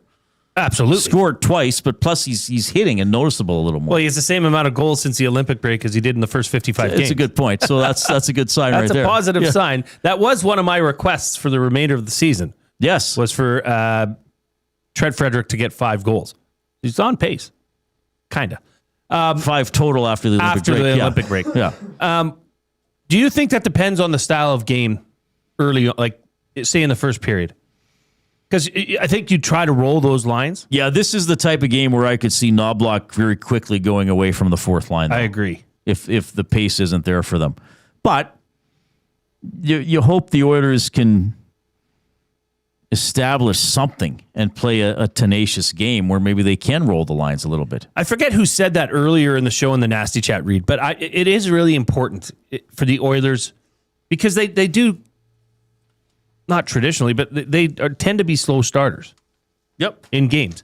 If they can come out and try and push the pace of play early, I think that, I mean, obviously it's not rocket science, but that benefits them. Are they capable of doing it against the Colorado Avalanche? It's really going to be intriguing to see what style and how hard and fast they come out. And I think that'll have a lot to do with this game. All right, let's get to something very special. It's Jay, it's play, he's Jay, it's today. It's Jay's play of the day. It's Jay's play of the day. Jay's play of the day. Presented by Play Alberta. It's time to turn up the fun with the all-new Play Alberta app, your digital destination for casino, live dealers, lottery, instants, and of course, sports betting. Oh, Lord, look at all these plays, Reid. That's what you'll say when you go over to playalberta.ca. Click on sports, click on EST specials. You say, oh, Lord, look at all these plays, Reid. What is there, 10 plays up here today? We must have gone mad. We have gone mad. We have. And when you scroll to the bottom, you'll see Jay's play of the day. Edmonton Oilers versus the Colorado Avalanche. As I've said, last game was the first game since January 20th that it went under. And it went under by a nose hair. It was a six total goals. So I'm taking the over again. I think that's quite possible tonight. Mm-hmm. And Conor McDavid 1 point. I wanted to simplify. So it's very straightforward. Yeah. Over 6.5 total goals. McDavid 1 point. That's boosted to plus 115.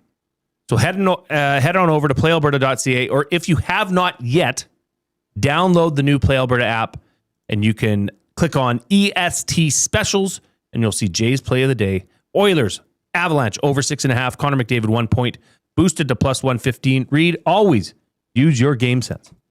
It's Jay, it's play, he's Jay, it's today. It's Jay's play of the day. It's Jay's play of the day. Jay's play of the day. So 13 games tonight? Reid. 13 game. I could do a 13-game system bet.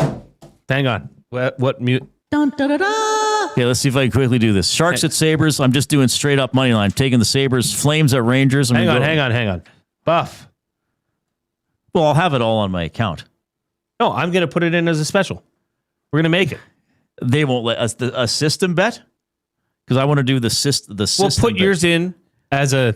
Oh, I can do whatever I want on my account. You can do whatever you want. You're going to put in a 13-game parlay. They won't accept that. You're darn tootin' rights I am, Reid. Sabres. Okay, so Buff. Flames over Rangers. Cal. I will go Bruins over Kings. Boss. I will go Canadians over Leafs. Mitchell. I will go Hurricanes over Penguins. Carr. I will go Red Wings to win in Florida. Det. I will go Tampa Bay at home over Columbus. I will go Islanders on the road against the Blues. Nee. I will go Dallas at home against Vegas. Dal. I will go Utah to pull off the upset in Mini. Utah. I'll go Jets over Ducks. Upuka. I'm going to go Avalanche over Oilers. Sorry, everybody. Call. I will go Seattle over Nashville. See ya. That's it. Now, I can't afford this for a system bet. Even if I bet a penny.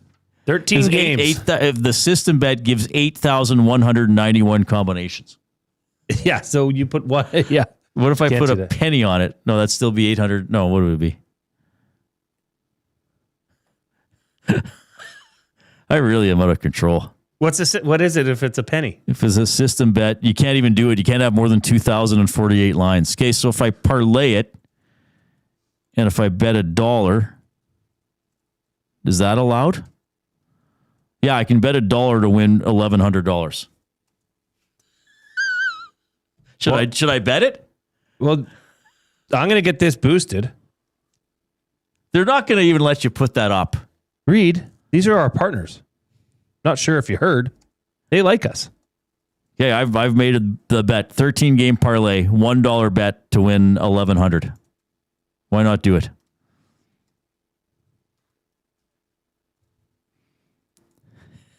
What game am I missing? Boss. Munt. Tango says, great value. Yeah, it really is. It could also be done this could be done before the Oilers even play. Okay. Sent it in. He sent in a 13-game parlay. Why not? They're going to say, come on, Reid's an idiot. They're going to say, don't even bother. Oh, I didn't attach your name to it yet. Oh. I just put it in as a, As a, can we do this? They know it's for me. What do you think the number is going to be on that? Well, mine was 1,100 to 1. Right? Okay. 11 that can't 1,100 to 1, 11,000 to 1. 1,100 to 1, no way. 11,000. No, where's my bets? I can't see them. Where is it? Sports. Yeah, El Presidente. We're going to do all of it. Oh, they're checking. Why can't I see my bets now, Jay? What happened? Because I just made the bet. You got to redo it. Click on all the money lines. No, I already bet it myself, though. Oh, yeah. Go to my bets. There it is. Okay. So here, 13-game parlay. $1 to win $1,128.42. So that's 1,100 to 1. 1,128 to 1. Right? It's got to be higher than that. Well, it isn't. That's what it says right here. No, but on our specials page, the Lock Shop Partner Parlay NHL 2 has Sabres minus 1.5, Stars, Nashville, Montreal money line. That's plus 1,000.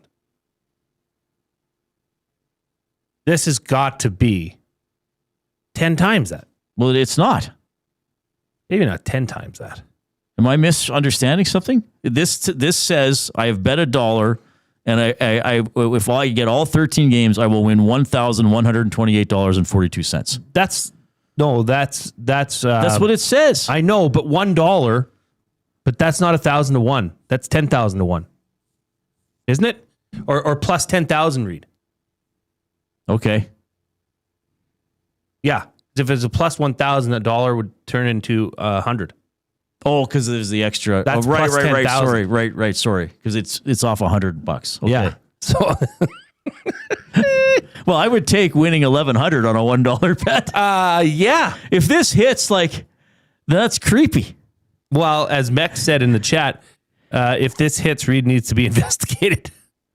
Yeah. Sorry, guys. Sorry, everybody. Correct. Yeah, I was doing the odds wrong. I'm sorry about that. Yeah, this would we would close down. Oh no, you says we're both right. I'm saying it's 1,100 to 1, but for the way you do it, it's plus 10,000. Okay. Yeah. Okay, we better break and get to Belsey in a couple minutes. Here's the Coop.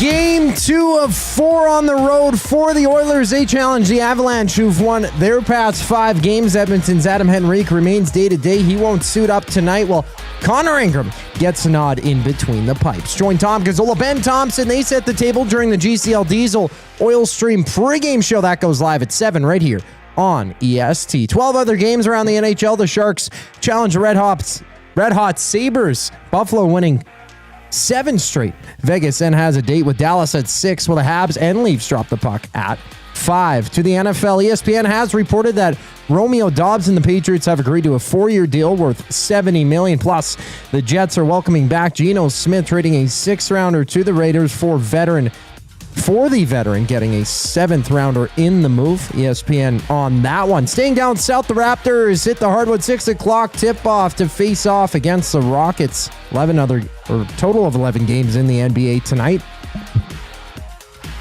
And to the pitch, Canadian Alphonso Davies exited Bayern Munich's contest against Atalanta, being forced to step out of his first match since late last month. His injury today is undisclosed at this time. Sean Bell checks in next here on the Reid Wilkins Show. I'm Zachary Kubish, keeping you up to date. The Nielsen Show with Lieutenant Eric. Darren Dreger. Edmonton had interest in Nick Waugh, and the package that ended up going to the Chicago Blackhawks, Mangiapane the first, all of that. The critics of Tree Living in Toronto were like, well, why didn't you get involved in that? Well, there were discussions. There was interest. The problem is that Stan Moman rightly had Jason Dickinson higher up his list of wanted players than Nicholas Waugh. The Nielsen Show with Lieutenant Eric. Weekday mornings 6 to 9. Only on Edmonton Sports Talk. Your clear choice for Edmonton sports. Hey Edmonton, did you know a local Play Alberta winner scored over $430,000 on Desert Fantasy? Think about the rec room you could build with that kind of cash. From major casino winners every hour to jackpots worth millions and hundreds of popular games to money that stays in the province, there has never been a better time to sign up for Play Alberta. Download the app today to get started with casino, sports, and lottery, all in one app. Must be 18 plus to play. When you gamble, use your game sense. When you cater with Royal Pizza, you're getting the same great pizzas, pastas, and salads you love, just bigger and built for a crowd. Perfect for teams, offices, or parties, Royal Pizza's catering brings real value around $10 per person. Delicious, high quality, and easy. If you like their pastas, you'll love their catering pastas even more. Visit royalpizza.ca or contact your local store for exact pricing and details. So come on home, Royal Pizza, still making it great. At Firehouse Subs, our subs are freshly toasted, stacked high, and crafted to satisfy. Each sub is piled high with premium meats, melty cheese, and toasted to perfection. Firehouse Subs brings bold flavor to every bite, all served on a freshly toasted roll. But we're not just feeding Edmonton, we're fueling it. Dig into the brisket hat trick, piled with slow-smoked brisket and melty cheese. Or go to the Firehouse Subs fan favorite, the Hook and Ladder. Made to order with smoked turkey, honey ham, and Monterey Jack cheese on a perfectly toasted roll. With 15 Firehouse Sub locations across Edmonton and the greater area, it's easy to grab a hot and hearty sub close to home. Firehouse Subs. Hot, hearty, made to satisfy. When gambling, set a budget before you play. Stay informed and visit GameSenseAB.ca to learn how. Remember, if you gamble, use your game sense. Since 1952, William Huff has been the heartbeat of Edmonton's advertising world. From humble beginnings to a citywide powerhouse, we've been the go-to for signage from print to design and installation. Partnering with Edmonton's top sports franchises and major events, we've helped shape the city's global reputation. Our secret? Unmatched customer service, decades of experience, and a passion for excellence we call the William Huff Advantage. Visit us online at williamhuff.com.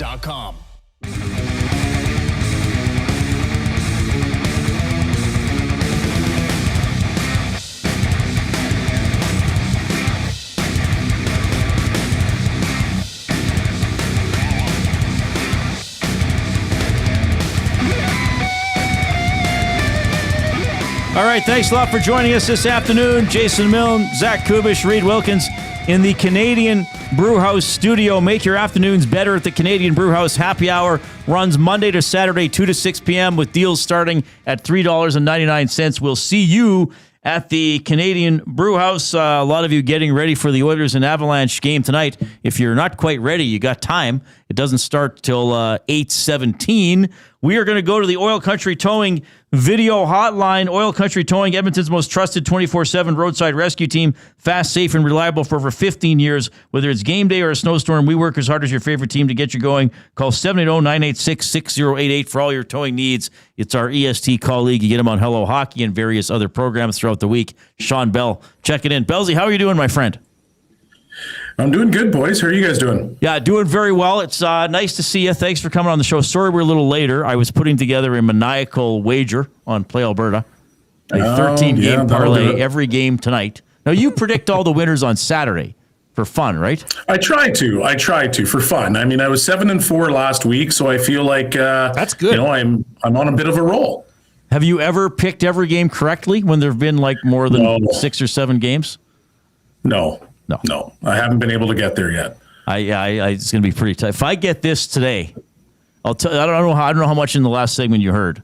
I put it together myself before Jay sent it in. I bet $1.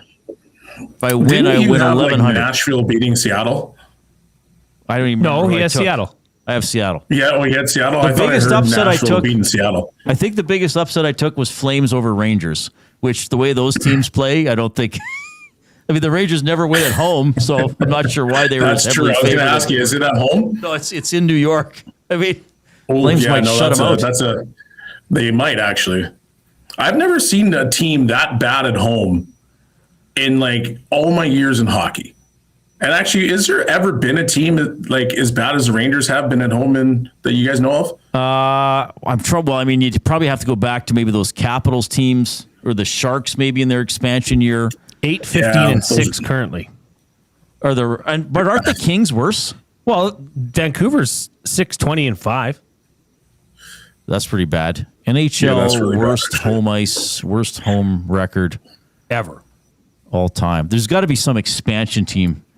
That's really bad. I guess maybe it's just you don't expect this out of the Rangers, right? So, like it's MSG. You're going into it. It's one of the greatest or like one of the most famous buildings in the world. You don't expect them to be on the losing side of the record. The Sharks in 92-93. Okay, so this is most losses at home. This isn't points percentage, but the Sharks went 8-32-1 in 92-93. Pittsburgh in 83-84, and Ottawa in 93-94. Both had 29 losses, 7-29-4, 8-29-4. So the Canucks could lose. Could the Canucks lose 29 home games in regulation? Is that still in play for them? What do they got? They got 18 games left. I don't know their schedule, but they've already lost 20. So we don't know how many home games they have left. That's attainable. They could be close. It should be close. Here we go. Yeah, I'm just looking at some of the other historically bad teams. There's some like the Capitals expansion era. The Jets were 7-25-8, their second year in the league from the WHA. But yeah, that's a good point, Belzy. I mean, it's hard to lose that many games at home. They still have 9 home games left. They could tie. So if they lose all 9 of those games, they'd be the second most losses ever on home ice. Now that could happen. Yeah, it could happen. That could happen. How about Connor Garland going off yesterday with the Blue Jackets? With the Blue Jackets, 2 goals. Well, he's a good player, but he'd only had like 2 goals in his previous 40 games or something, wasn't it? Because we had Sakaris on Friday. Belzy, anyway, what could happen is the Oilers could lose badly tonight, but maybe not. I mean. This Colorado team is an absolute powerhouse. The Oilers are a highly inconsistent and flawed team. Do you feel like, oh, no, like they got some new guys, they got a different goalie, Ingram's playing well. Are you actually believing that they're settled down, or what do you think? I would love to come on here and sit here and be like, guys, the Oilers have settled. But that would be just flat out lying, because I don't know what you're going to get. Like, you never know what you're going to get from this team. One thing we do know about the Oilers is that they can score. That is something that I think we've all been like, oh yeah, like this offense is pretty good. So the one saving grace I have when I look at this matchup is, yes, the Avs are a juggernaut, but the Oilers, as far as, goal scoring potential, they could be right there with the Avs. So you could see a high-scoring game. Now, if we're going to sit here and talk about having a defensive battle, like I can't see it turning into a 2-1 game. I just don't think the Oilers have the ability to keep the Avs at bay for that long. But I could see, a 4-3, 5-4 type hockey game that they're trading chances back and forth. Because if I'm the Avs, like, I'm just going to try to put as much pressure as I possibly can on the Oilers D to see if they can handle it. And then, on the flip side, well, the Oilers, they're going to have to play a little bit more loose, because if you're down by 3 or 4 goals and you're trying to catch them, well, you have to open it up a little bit more. So I definitely could see a high-scoring affair, but I can't see myself, betting on a 2-1, 3-2 type game today. Bellsy, we had Conor McGahey on Avalanche play-by-play earlier, and I wanted to ask him this, but he kind of roundabout got to it on his own. But how do you explain a team like the Colorado Avalanche, who are the best team in the NHL, and is not even close right now? How do you explain them having the 31st ranked power play in the NHL? How does that happen? Yeah, that's craziness. So when somebody threw that out there, I think it was after the Olympics, and they're talking about McKinnon and McCarr being on, one of the worst power plays in the NHL. Like, I was like, what is this guy talking about? So then I started looking into it. I'm like, oh, that is a crazy thing to say. And it's a crazy thing to see. I would say that when you look at that, sometimes there's a tendency for skilled players to overhandle the puck. And, McCarr, one of the best guys, one of the best defensemen in the world. People can argue that however they feel fit to, but at the same time, like, he is one of the most skilled defensemen in the world. And sometimes he has a tendency to overhandle the puck, and McKinnon, the same thing. And, when guys aren't clicking necessarily, that would probably be one of the first things. And I'll use the example of the Oilers. When the Oilers are struggling on the power play, well, what is that? Why is that? It's because guys have been overhandling and overpassing and overcomplicating the power play. And it sometimes has a tendency to go a little bit stagnant. But, despite saying that, hey, the Colorado Avalanche have not a great power play, they probably also have the potential to turn that thing around very, very quickly. Sean Bell joining us on the Oil Country Towing Video Hotline, getting you ready for the Oilers and the Avs tonight. Jason Dickinson has come in and said in a couple of interviews, I love my job. I want to frustrate guys. Like, basically, I want to break them. Wasn't that Drago that said that? Yes.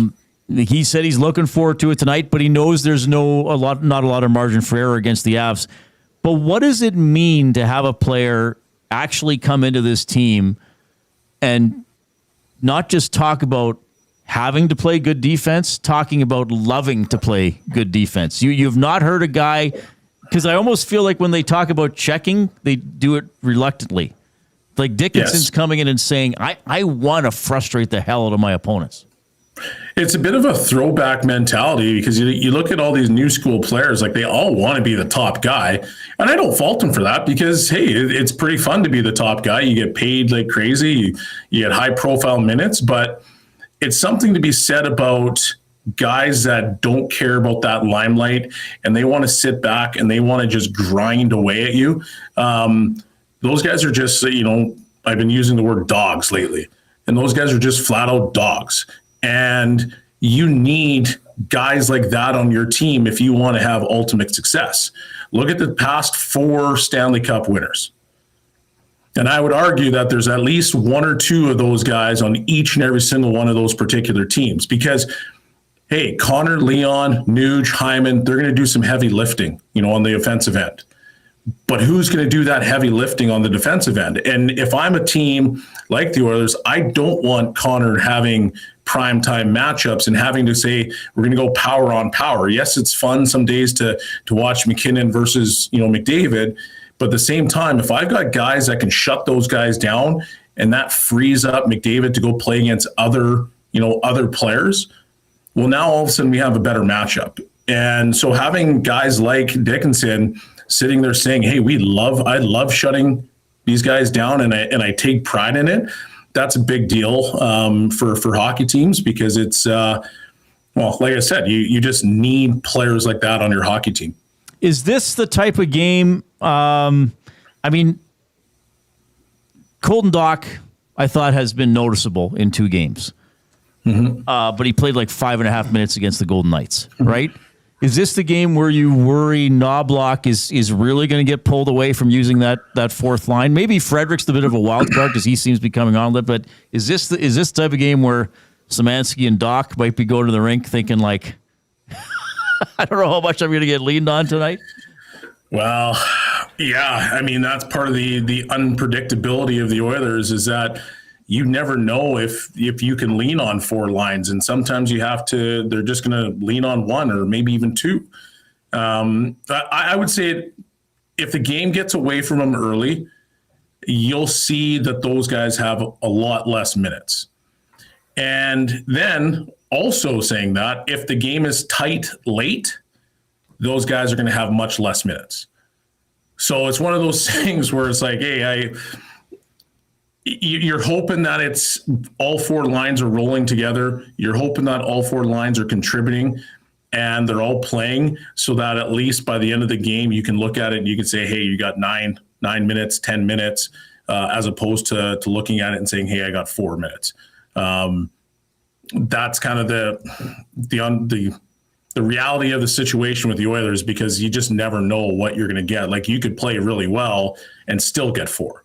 Right. You can play terribly and get 6 or 7. So, you know, you want to get rid of that reliance, that over-reliance to play the big boys all the time. Because if you're going to get in the playoffs, you need to find a way to, you know, roll 4 lines and get some guys feeling good about their games. So I honestly hope that they get more. I just, like you mentioned, Reid, I wouldn't plan on it if I was some of those 4th line guys. Yeah, but having said that, I do think the 3rd line is going to play because Kapanen and Dickinson are on the 3rd line, and you need those guys doing what they do. So that's something to remember. Okay, Belzy, we love having you. You're on usually every Tuesday, but at least once a week here on the Reid Wilkins Show. Enjoy the game tonight. We'll see you around the office soon, my friend. Thank you. See you, boys. Sean Bell checking in. You also get him on Hello Hockey every Saturday from 10 a.m. to noon with our buddy Tom Gazzola. So, yeah, I mean, this is a tough game, but I mean, as much as I'm probably sounding kind of pessimistic about it, my other attitude is like, embrace it. Like, good. I'm glad you're playing the Avalanche now. I'm glad you're playing them they play, I think McGahey said it's the Avalanche 3rd last game of the season. I think it's the 2nd last game of the season for the Oilers. Game 81, they might have to beat the Avalanche to clinch playoff spot by the time we get there. Measuring stick. Like, establish something. Because I've played that cat clip with the meowing. I'm tired of the Oilers saying we'll get it together. I'm tired of them saying we're going to wake up. Play well tonight. I'll start to believe you that you're waking up. Agreed. I really will. And that's I know a loss will not feel good. We had the email about should I be prepared to be frustrated. I agree. If the Oilers lose 3-2 tonight, that would be frustrating. But if they lose 3-2 or 2-1 and it's a low event game and there's a small margin for victory, then at least I could say to myself, you know what, if they played that way in 2 days and play the Dallas Stars, they might win. They might be the team that makes the play to get the win, as opposed to having it, well, we're down 4-1 halfway through the second and we're just playing catch up the entire night. Dun, dun, dun, dun. Do we have a winner? No. Okay, what do we have? I got to get a 3rd clue in. We have up over at Play Alberta. The Reid's Lucky 13 parlay. Buffalo, Calgary, Boston, Montreal, Carolina, Detroit, Tampa Bay, New York, Islanders, Dallas, Utah, Winnipeg, Colorado, Seattle. All to win money line. Plus. Yeah. 118,400. Oh, nice. Yes. So that means if you were to wager $1 on it, which I have, you would win $1,185. Right, so that's close to what I put in. It's Close. A little over 1,100 to 1. We're almost 1,200. So that is over at playalberta.ca. You know, we like to do things on the fly here. Right. That's amazing they put it up. Thank you to Play Alberta. Well, why wouldn't they? It's a live bet. Why not?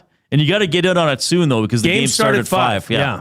So if you want to, I mean, shoot, you could put a 50 cents on it. Yeah, we could put whatever you want. 10 cents, and you'd be very happy. It's a low risk, high reward situation. 10 cents would win you 100 and what? Yeah, that's how the Oilers need to make decisions tonight in the neutral zone. Yeah. Don't go for it unless it's low risk, high reward. 3rd clue, Hudson's Canada's pub mystery athlete of the game is left wing. So the clues are Canadiens, ENS at the end, head coach, and left wing. The River Cree Resort and Casino inbox, 780-218-9999, I believe is a little under the weather. So you can put your guesses in the nasty chat today. Only time we're going to allow that. Or email j@edmontonsportstalk.com. A $25 gift card to Hudson's Canada's Pub is on the line. If there's an obvious first person to win, that person will win. If we get 3 or 4 or more right answers come in a short period of time, then we'll probably do a random draw, just because we'll put them in the wheel. There could be some lag or whatever people listening or outposts. Yeah, we'll bring out Vanna.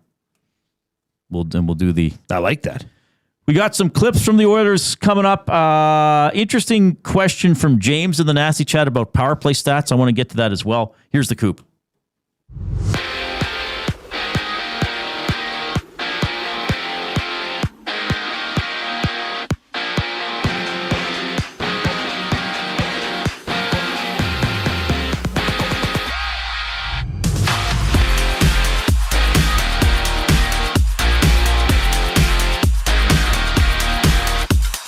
The Oilers take on the Avalanche. Colorado winning their past 5 games. Edmonton's Adam Henrique remains day-to-day, won't suit up tonight while Connor Ingram gets a start. Tom Gazzola, Ben Thompson go live with the GCL Diesel Oil Stream pregame show to tee up the action.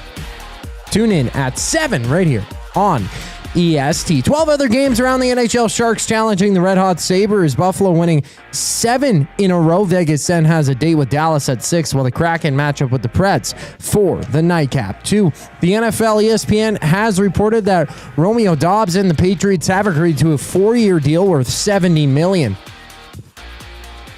ESPN also reporting that the Eagles have signed free agent former Seahawk Reid Wilkins to a 1-year deal worth $15 million max. Staying down south, the Raptors hit the hardwood 6 o'clock facing the Rockets. 11 total games around the NBA tonight to spring training. 4 games underway. Padres up 9-2 over the Angels. Bottom 8th inning. And to the pitch, Canadian Alphonso Davies exited Bayern Munich's contest against Atalanta, being forced to step out of his first game since late last month with the injury undisclosed. This sports update is brought to you by Paramount Flooring. From custom homes to small renovations, Edmonton's top builders and contractors rely on Paramount Flooring. Their in-house team handles everything from selections to completion, keeping projects on track and on time. Visit their showroom open 7 days a week or find them at ParamountFlooring.ca. The Oil Understood. Up next here on the Reid Wilkins Show, I'm Zachary Kubish, keeping you up to date. Hangout. This is Tua and Penix meeting for the first time in like the trainer's room, which is like an infirmary and all of that. That's Forrest Gump. So I take, Forrest Gump. That's when he's in the hospital with Lieutenant Dan. That's right. The 2026 Falcons QB room. One guy's 1 concussion away from permanent brain damage. The other one 2 knee injuries away from 2 complete leg replacements. The EST Hangout, presented by Sentinel Storage. Weekday mornings 9 to 11, only on Edmonton Sports Talk. Your clear choice for Edmonton sports. Spring. Ready to start your spring organizing? Create space in your garage, closets, and basement with Sentinel Storage. Try 4 weeks free. Details at sentinelstorage.ca. Buy Canadian, store Canadian. The road to the FIFA World Cup runs through Edmonton. See Canada Soccer's men's national team before they take on the world this summer. Canada versus Uzbekistan. June 1st, 7 p.m., Commonwealth Stadium. Tickets at Ticketmaster.ca.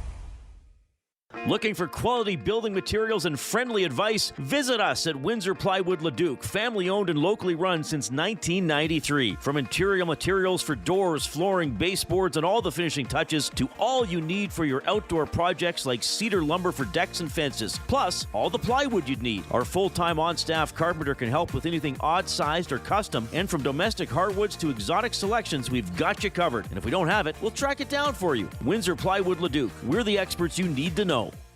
Hey Edmonton, did you know a local Play Alberta winner scored over $430,000 on Desert Fantasy? Think about the rec room you could build with that kind of cash. From major casino winners every hour to jackpots worth millions and hundreds of popular games to money that stays in the province, there has never been a better time to sign up for Play Alberta. Download the app today to get started with casino, sports, and lottery, all in one app. Must be 18 plus to play. When you gamble, use your game sense.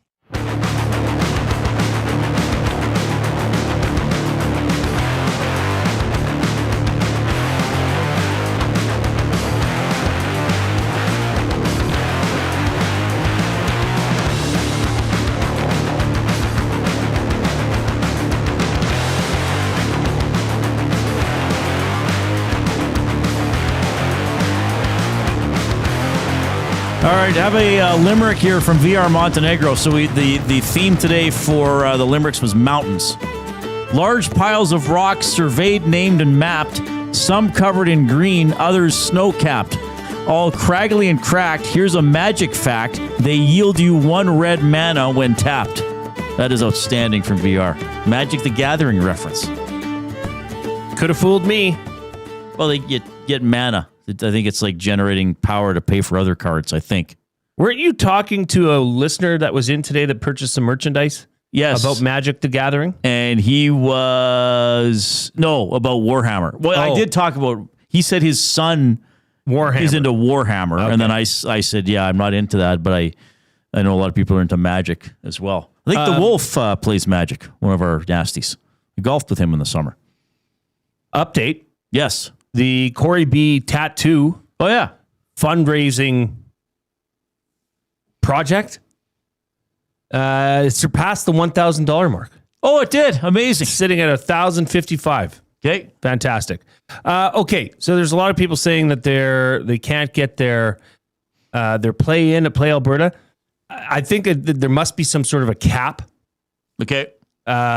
So that because it's a large payout bet. Because it's a large payout. So if you maybe the cap has been full, so you could do it. Could you do it manually? You could still absolutely do it manually. Yeah, and you're not missing out on much. The boost wasn't really like. What did you get it? It was about $40 on a dollar. So yeah, I got it at $11.42. Yeah, and theirs is $11.85. Yeah, so it's fine. So you could still put it together, or pick the 13 games out of there that you want to do 7 games. Maybe you're like, we could have a 13 parlay. Yeah, so have fun. Also, praise report. The message, the text line, the River Cree Resort and Casino text line is back up. Oh, good. 780-218-9999. It's live. But so 780-218-9999. Now we just have to take all guesses. But we'll still say for today you can guess in the nasty chat or by email because of it being down. Or you can text in and the afternoon inbox for River Cree Resort and Casino. Check out their mobile app. Free to download, get exclusive offers and promotions, get show tickets, make reservations for hotel rooms and restaurants, safe, secure, and easy to use. RiverCreeResort.com, the River Cree mobile app. Okay? Might as well do clue number 4 right now. Sure. Clue number 4 is defense. So the clues are Canadians, ENS at the end. Head coach, left wing, defense. And we can even say some of the wrong guesses, right? Because they're public today. So people, I even said this to you in the boardroom earlier today. I said, Canadians head coach, left wing, we're going to get people guessing Bob Gainey. Now, Bob Gainey's wrong. Just for clarification. Yes. Is that spelled defense, D-E-F-E-N-C-E or E-N-S-E? I-C-E, I spell it. Okay. Just, somebody's going to ask. Okay. Somebody's going to say, they spelled defense the Canadian way. Interesting. Bob Gainey's wrong. Toe Blake's wrong. Mario Tremblay's wrong. Alex Tangay is wrong. Guy Carbonneau's wrong. Patrick Waugh is wrong. Some of the wrong guesses I've seen coming in. Canadians, head coach, left wing, defense. Interesting, isn't it? Very interesting. That's very interesting. This is going to be a fun one to explain once we give it out. Probably one of the most interesting I've seen. You think so? Yes, I do. Okay, that's good. That is good. The oil understood for GCL Diesel. Providers of the best diesel engine components around, from turbochargers to injectors, fuel pumps to sensors. They are the critical engine component experts, proud to serve Edmonton and Northern Alberta for over 50 years and now a partner of Edmonton Sports Talk and the Reid Wilkins Show. GCL Diesel. Diesel!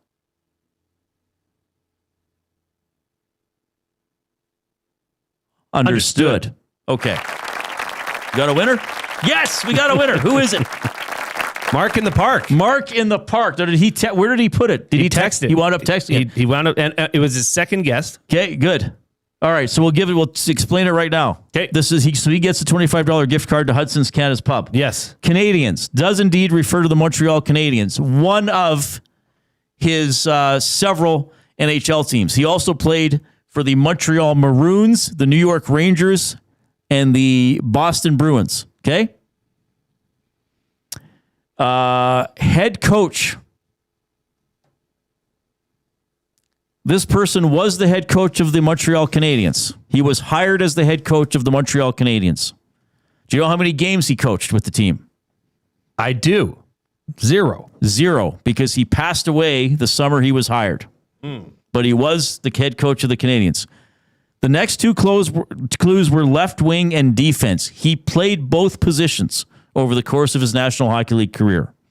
The final clue would have been Hart Trophy. He won the Hart Trophy as a defenseman.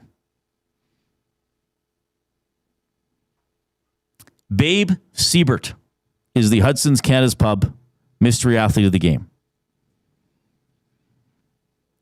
He retired, was named head coach of the Canadiens. Upon his retirement in 1939, he tragically drowned in Lake Huron prior to the 1939-40 season at the age of 35. Tragic. Yeah. Won the Hart Trophy his first season with the Canadiens in 36-37. He played the last 3 years of his career with the Montreal Canadiens. 28 points in 44 games. The season was not as long back then.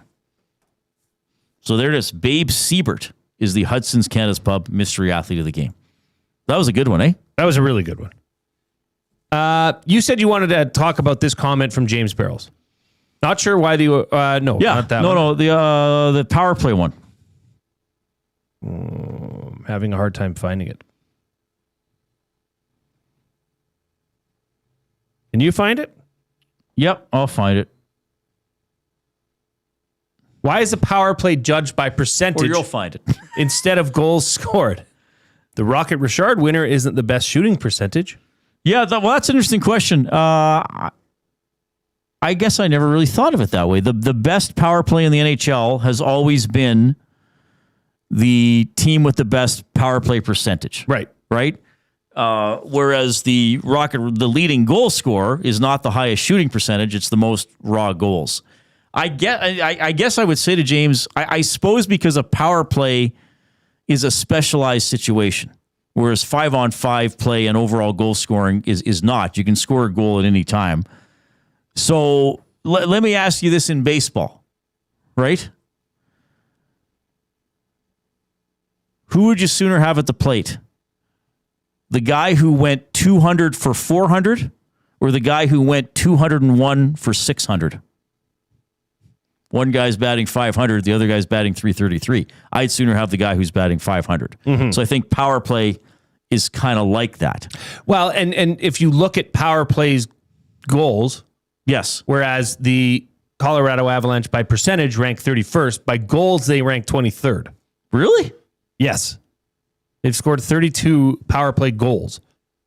Wow, that's stunning. You know who's first on that list? The Oilers. So the Oilers are first in percentage and by goal scorer. I don't know how much it would change per team. So I guess that means the Avs get a lot of power play opportunities.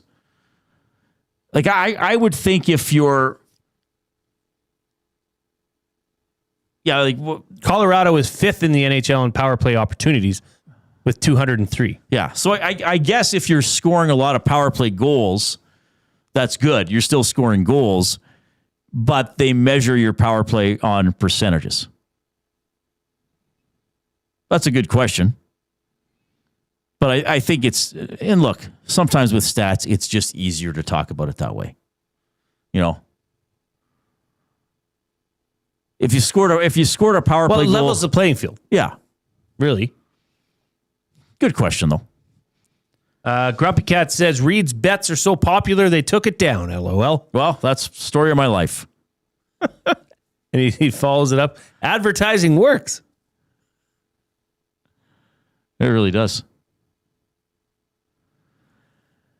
JW says goals per 60 is clearly the best way to measure it, or goals per 2 minutes or whatever increment of time. Yeah, I guess, but as soon as you score, the power play ends. I mean, you have 2 minutes to score a goal. So let's say there were two teams that scored on every power play they had throughout the season. Every power play. They both went 100%. One team scored at exactly 30 seconds into every power play. The other team scored exactly a minute 59 into every power play.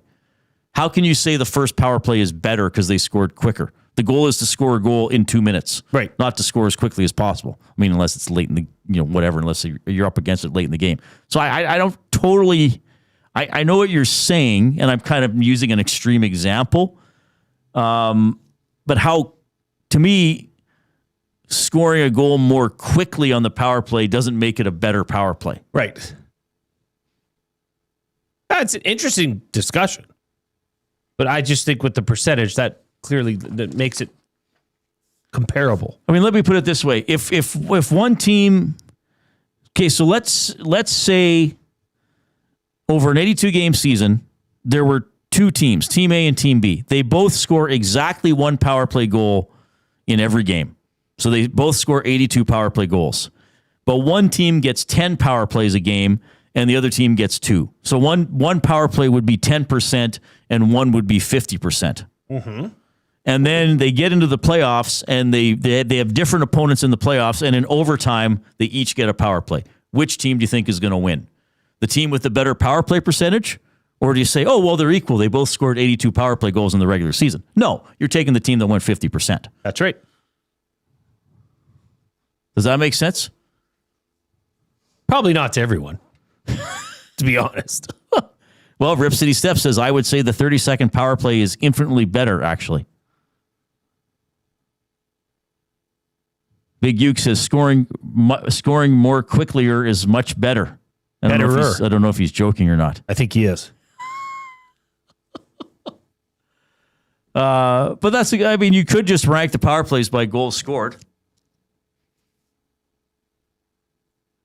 But I still think the percentages makes more sense. If you're watching us on YouTube this afternoon, subscribe to Edmonton Sports Talk if you haven't already. Also, click the thumbs up button. Click, click, click. Must you click? Please, please click. Must you click? You must click. Thumb, thumb, thumb. We are at 100 thumbs. So let's see how high we can get that number. Maybe we can get to 100 and, which would be incredible. Hey, you know what starts tomorrow? March 11th? What is tomorrow? Tomorrow is Wednesday. Yes. March 11th. What starts tomorrow? Downtown Dining Week. Oh, yeah, that's Downtown Dining Week. Yeah. Yeah, we got to go. March 11th to the 22nd. More than 65 restaurants have signed up.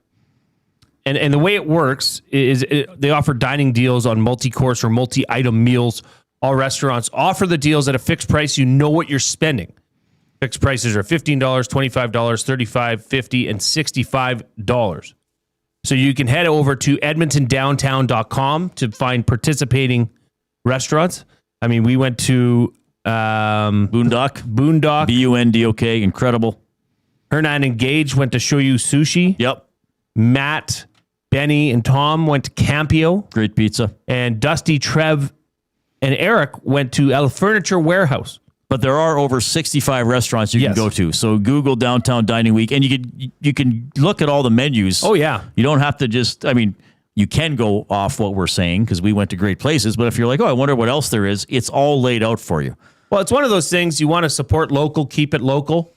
Then Downtown Dining Week gives you the opportunity at a fixed price to try out some really unique Edmonton restaurants. Yeah. It's fantastic. All right, we got to do the 5 o'clock break. You're going to hear from Dickinson and Knobloch when you get back. We'll also tell you why this is Mario Day. I had to have it explained to me. Two guys and a goalie. Norris. Now you got Makar. Rowensky was kind of the top. How do you not put Bouchard in? Hugh Hughes. And Bouchard's going to get... Bouchard will finish higher in the Norris voting than he's ever finished this year. But is Makar a lock? No. Is he the favorite? No, because the Norris always goes to the guy that had the most points. That's who gets the Norris. I'm going to say Bouchard wins it. Two guys and a goalie, presented by GS Construction. Tuesday and Thursday afternoons at noon, only on Edmonton Sports Talk, your clear choice for Edmonton sports. Hey Edmonton, did you know a local Play Alberta winner scored over $430,000 on Desert Fantasy? Think about the rec room you could build with that kind of cash. From major casino winners every hour to jackpots worth millions and hundreds of popular games to money that stays in the province, there has never been a better time to sign up for Play Alberta. Download the app today to get started with casino, sports, and lottery, all in one app. Must be 18 plus to play. When you gamble, use your game sense. Real fans don't stroll in at puck drop. They claim territory. They study the screens. They get into their spot, which is why this matters. The Canadian Brewhouse now has happy hour. Brand new. Tons of options. And the good stuff, like our espresso martinis and our cracked pepper and sea salt dry ribs. Monday to Saturday, 2 till 6 p.m., starting at $3.99. That's more than enough reason to come early. New happy hour at the Canadian Brewhouse. If you're serious about game day, we'll see you for happy hour. Your home for live music and great performances is the River Cree Resort and Casino. Multi-platinum country superstars High Valley return to the River Cree Resort and Casino March 21st. Don't miss High Valley's signature fusion of contemporary country and traditional bluegrass. Tickets at rivercreeresort.com. River Cree Resort and Casino. Excitement. Bet on it. Spring. Ready to start your spring organizing? Create space in your garage, closets, and basement with Sentinel Storage. Try 4 weeks free. Details at sentinelstorage.ca. Buy Canadian, store Canadian. Time for a new career in 2026? Or maybe your kid is still pondering their path. Good news! Weiss Johnson is hiring. It's Dennis, and not only are we hiring for heating and air conditioning, we're also looking for experienced plumbers and gas fitters. With the growth in residential development, there's no shortage of opportunities at Weiss Johnson. Choose your path with us. Learn from one of the industry leaders, and we will grow together. Receive great benefits and school reimbursement as well. Visit weiss-johnson.com today.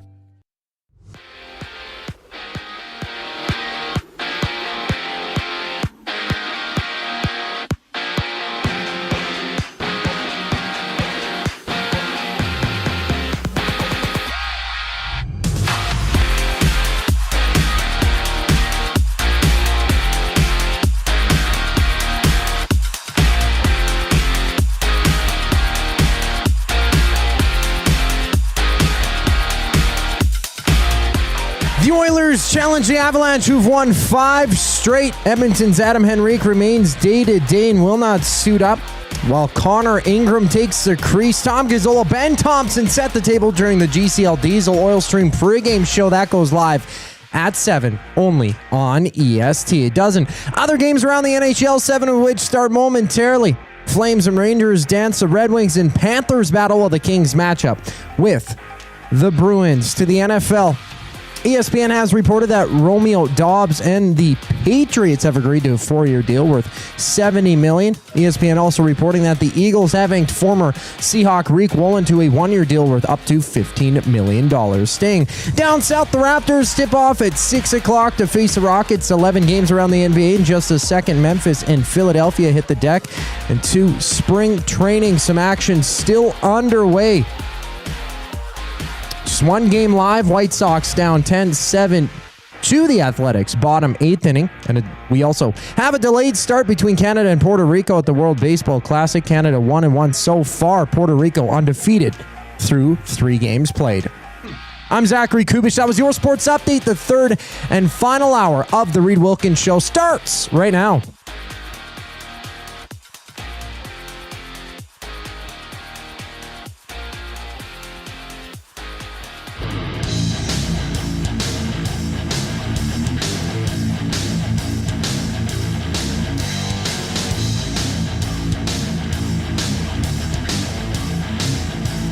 All right, Oilers Avalanche. We're only a little over 3 hours until game time. The 8:17 Mountain Time start in Denver. The Avs, the number 1 team in the National Hockey League. The Oilers trying to take another little step forward to securing a playoff spot. Of course, they are jockeying for position in the Pacific Division. Oilers head coach Chris Knobloch on the keys to tonight's game. Well, we want to defend like we did the other night. I think we've been doing a much better job of that lately. Blocking shots, stick details, all that. We got to continue doing that. But also, not defend as much. So defending not as much, we have to have the puck more. So we got to be better with our passes and probably in the offensive zone, not giving pucks away on low percentage plays. So I think that a lot of spending time in the offensive zone, especially teams that defend well, you have to be a little more patient and not force things. So do you trust that the Oilers can do that against this team? No. Be patient, not give the puck away in the offensive zone? Not really. I mean, the body of work would suggest otherwise, Reid. Right. Now, this is where, like we've said all show, this is an opportunity. Okay? This is a chance for this team to say, yeah, we're changing our style of play. Connor Murphy has settled us down defensively. Right. But it's the Colorado Avalanche. They make good teams look bad. Yes. So you know, it's a little bit of a different gauge tonight, I would say. But I mean, that's one of the big problems with the Oilers this season. There's a certain impatience to their game. There's a certain, well, if we don't have 3 goals in the first period, so something's wrong. Oh, geez, we gave up 3. How did that happen? Now they against Vegas, and they commented on this. Like, what was it? The first period they didn't allow a goal in 8 games, I believe. And Ingram said something after the game, like, we got through the first period scoreless, which is fine. And that's, to me, that's, of course, we know the roster isn't as great, all that other kind of stuff. But that's what's been kind of mind-boggling to me is the lack of savvy they've shown. Hey, it's okay to be 0-0. Why don't you believe you're going to be the team that gets the goal if you stay patient and don't give away chances? What's wrong with being 0-0 halfway through the second period? What's wrong with being 0-0 with 10 minutes left? That's why you have McDavid and Draisaitl. They don't have to get 3 or 4 points every game. They can be the guys that get the big goal late in the third period or overtime to win it if you stay patient and stay in it. But we haven't seen that mentality. Well, and a lot of that does come from a slow start where they're playing from behind in a lot of instances, right? They're chasing the game and they're having to come up with late game theatrics, right? To Which make is something fine if you got to do that occasionally, very occasionally. But you can't depend on that. They've been depending on it. Well, I don't know. Maybe they can depend on that because they're pretty damn good at it. But yeah, a 0-0 first period would be a miracle tonight. Right? Yeah. I mean, if you can come out of the first period in Colorado scoreless, that's a huge victory for the Oilers. Knobloch commenting on the next 2 games because they're tough. Colorado tonight, Dallas on Thursday. Well, you look at our next 2 games, it doesn't get much more difficult than it is right now. Colorado and Dallas, 2 of the top teams in the NHL, and not only 2 of the top teams, but playing extremely well right now. Colorado tonight, where they are really good is the 5-on-5, obviously, is, just how much scoring depth they have. They've got some of the best offensive players, but throughout their lineup, they're very dangerous. And I think a lot of that starts with their defense, all 6 of them being able to move pucks and help contribute with their offense. All right. Yeah, the defensemen, Taves, Makar, Manson, Burns, Kulak, the former Oiler, and Malinsky on the back end. They're going to have Blackwood in net November 8th, 9-1, the Avalanche beating the Oilers. Maybe some signs of life on the Oilers' penalty kill, which has been a weakness most of the year. Jason Dickinson appears to have helped out on the PK in his first 2 games. Here's Knobloch. Very smart, but I think with all penalty killers, there's another advantage is just being long. He's a tall player. He's got a long reach, so you can use your stick to break up plays or force the other team to go somewhere they don't want with a good stick. So I think he's very smart and agile, which is good for a penalty killer, but also willing to block a shot when needed. All right. Yeah, so we'll see what the Oilers could do against the Avalanche. They got MacKinnon as their leading scorer, 43 goals, 104 points. The Oilers have McDavid as their leading scorer, 35 goals, 108 points. Makar has 66 points for the Avs. Bouchard has 73, 2 of the top scoring defensemen in the league. Brock Nelson, 30 goals, 53 points for the Avs. They added Kadri, 42 points in 62 games. It's funny seeing his plus minus. What is he, minus 20? He's minus 26. Yeah. Of course, he played for Calgary. But it's good because you're looking through. He wasn't there throughout the year. Kulak is there. Well, he's been there for a couple weeks now. And the Oilers trying to win their 2nd consecutive game. Can I ask you something? Yes. Where are you? I heard you and Gage are talking about it a bit, but today during 2 guys and a goalie, where do you come out on Evan Bouchard as the Norris winner? I don't think it's going to happen. It would not surprise me if this year he finishes, though, in the top 3. I mean, as far as I'm just trying to think, like in recent years, who wins the Norris? Is it the defenseman with the highest number of points generally? Well, somebody said, I think I think Andy put in the nasty chat, 9 of the last 20. Was it 9 of the last 20? It was something like that. Because, I mean, Evan Bouchard's quite a bit ahead. He's 7 points ahead of Zach Werenski. So last year... But he's third in odds. Right. So last year, Cale Makar had 92 points to lead all defensemen. He won the Norris Trophy. The second leading defense scorer was Zach Werenski. He finished second in voting. The third leading scorer amongst defensemen was Quinn Hughes. He finished third in voting. Bouchard finished 11th in voting for the Norris Trophy last season. Now, you want to look at plus minus? Makar was plus 28. Thomas Harley had a better plus minus, but had like half as many points as Makar, about half as many. I mean, I think if Bouchard gets 90 points, which is certainly possible, I would even say it's likely, I think he finishes in the top 3. I don't know. Like I every time that this comes up, you still see a lot of Quinn Hughes in the chat. I mean, he played for Vancouver. He's still minus. Is Werenski the sexy pick this year if the Blue Jackets make the playoffs?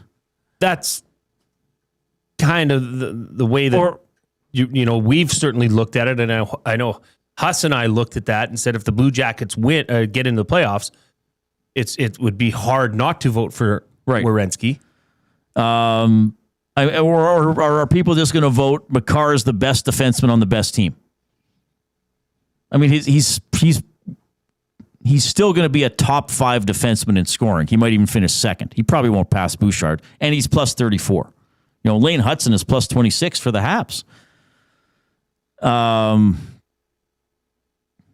Heck, is Matthew Schaefer going to get a lot of votes? He has 20 goals. Little lowered, like he's the 11th best scoring defenseman. I think if Bouchard gets to 90 points, and I know people are going to say, well, it's defenseman. You have to play defense. But then again, there are 2 nets. And I think as the season has gone on, Bouchard has been pretty good defensively. I mean, yes, he makes mistakes. I think if we watched any defenseman game after game, they would make mistakes. Sure. If Bouchard gets to 90 points, wins the scoring race by 8 points, he's going to get a lot of votes. I don't know if he'll win it because he's going to carry the Bouchard reputation with him.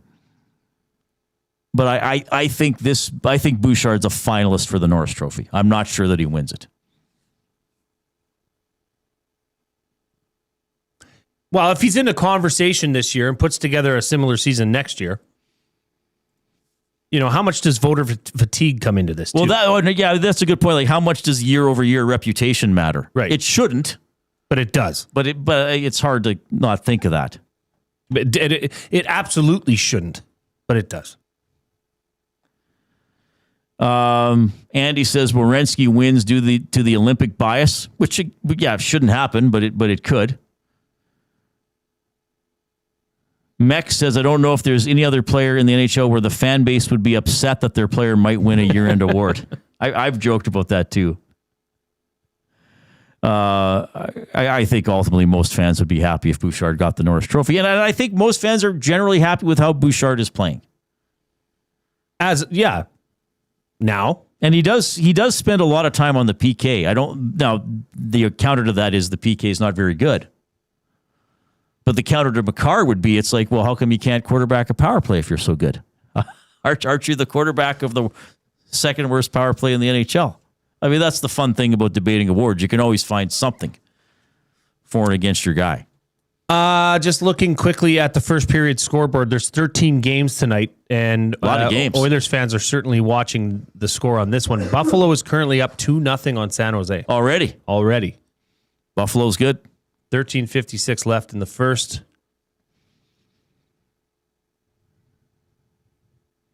That's the only score that really pertains to this market. Okay. Montreal's up 1-0. If you're on YouTube, click that thumbs up. Click, click, click. Must you click? Please, please click. Must you click? You must click. Thumb, thumb, thumb. We're almost at 120 thumbs. Let's see if we can approach or exceed 155 today. We should. Remember, after you click that thumbs up, click the share button. Do you believe in life after love? And send the show link off to somebody else in your life via email or text and get them involved as well. We're going to have our words of the day coming up. Edmonton Sports Talk presented by Play Alberta. Why settle for less when you can have it all? Only Play Alberta brings you casino games, live dealers, lottery, instants, and sports betting all in one place. PlayAlberta.ca, the Play Alberta app. Look for EST specials, and don't forget to use your game sense. Yeah, we got the Flames and the Rangers on the tube here. No score, 6.5 minutes in. Calgary out shooting the Rangers 6-2. Okay, we got buying or selling for Damon Bunting coming up as well. Here's the coup.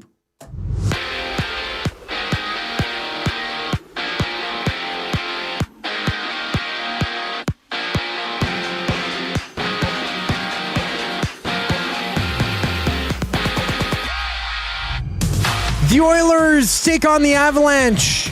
Colorado winning their past 5 games. Edmonton's Adam Henrique remains day-to-day. He won't suit up tonight while Connor Ingram gets a start in between the pipes. There's 7 games live right now. The Sabres already up 2-0 on the Sharks just 6 minutes into play, and it's Maple Leafs trailing the Canadiens 1-0. Another marquee matchup has the Kings and Bruins at Goose Eggs midway through the opening frame. To the NFL, ESPN has reported that Romeo Doubs and the Patriots have agreed to a 4-year deal worth $70 million. ESPN also reporting that the Eagles have inked former Seahawk Reid Wilkins to a 1-year deal worth up to $15 million. Staying down south, the Raptors tip off at 6 o'clock to face the Rockets down in Houston. 11 other games on tap. 1 game live. In the first frame of action, the Grizzlies up 19-11 over the 76ers in baseball. Only 1 game left to go here in spring training. Athletics up 11-7 on the White Sox, top of the 9th. And later, we will see Canada take on Puerto Rico in the World Baseball Classic. It's a delayed start. Rain delay for that one. This sports update is brought to you by Windsor Plywood Leduc. Locally owned and operated, serving Leduc and surrounding areas since '93. They have doors, flooring, baseboards, and of course, they have plywood. Go see the knowledgeable staff today at Windsor Plywood Leduc. Buying or selling up next here on the Reid Wilkins Show. I'm Zachary Kubish, and you're up to date. The Oil Stream. That's a quote from LeBron on McDavid. If the Oilers flame out in the first round of the Stanley Cup playoffs this spring, I can't discount how McDavid will feel about that, about the team's ability to win, and about his place in it, claimed LeBron. The most likely scenario is waiting till the summer of 27 to revisit his future, but I can't dismiss what the disappointment of a first-round elimination might The Oil change. Stream, presented by Boston Pizza. Monday, Wednesday, and Friday afternoons at noon. Only on Edmonton Sports Talk. Your clear choice for Edmonton sports. You know the saying, April showers bring May flowers, but really May brings you... Mom, I'm home from university. Need extra space? Sentinel Storage. Affordable, convenient, and Canadian storage solutions. Try 4 weeks free, plus students save 10% on continued rental. Details at sentinelstorage.ca. Edmonton, be part of history. Support Canada Soccer's men's national team as they battle Uzbekistan in the final send-off series ahead of the FIFA World Cup. Monday, June 1st at 7 p.m. at Commonwealth Stadium. Tickets on sale now at Ticketmaster.ca.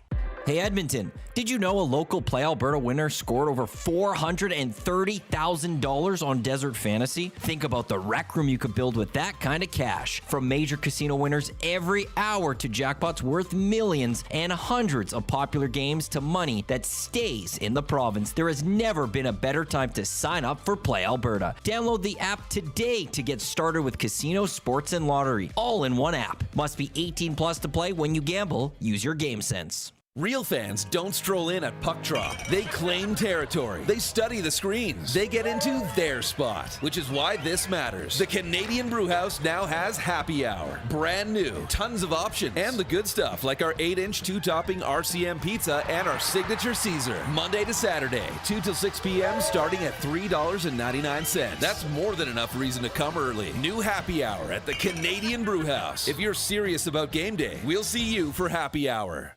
Looking for quality building materials and friendly advice? Visit us at Windsor Plywood Leduc, family owned and locally run since 1993. From interior materials for doors, flooring, baseboards, and all the finishing touches to all you need for your outdoor projects like cedar lumber for decks and fences, plus all the plywood you'd need. Our full-time on-staff carpenter can help with anything odd-sized or custom, and from domestic hardwoods to exotic selections, we've got you covered. And if we don't have it, we'll track it down for you. Windsor Plywood Leduc. We're the experts you need to know.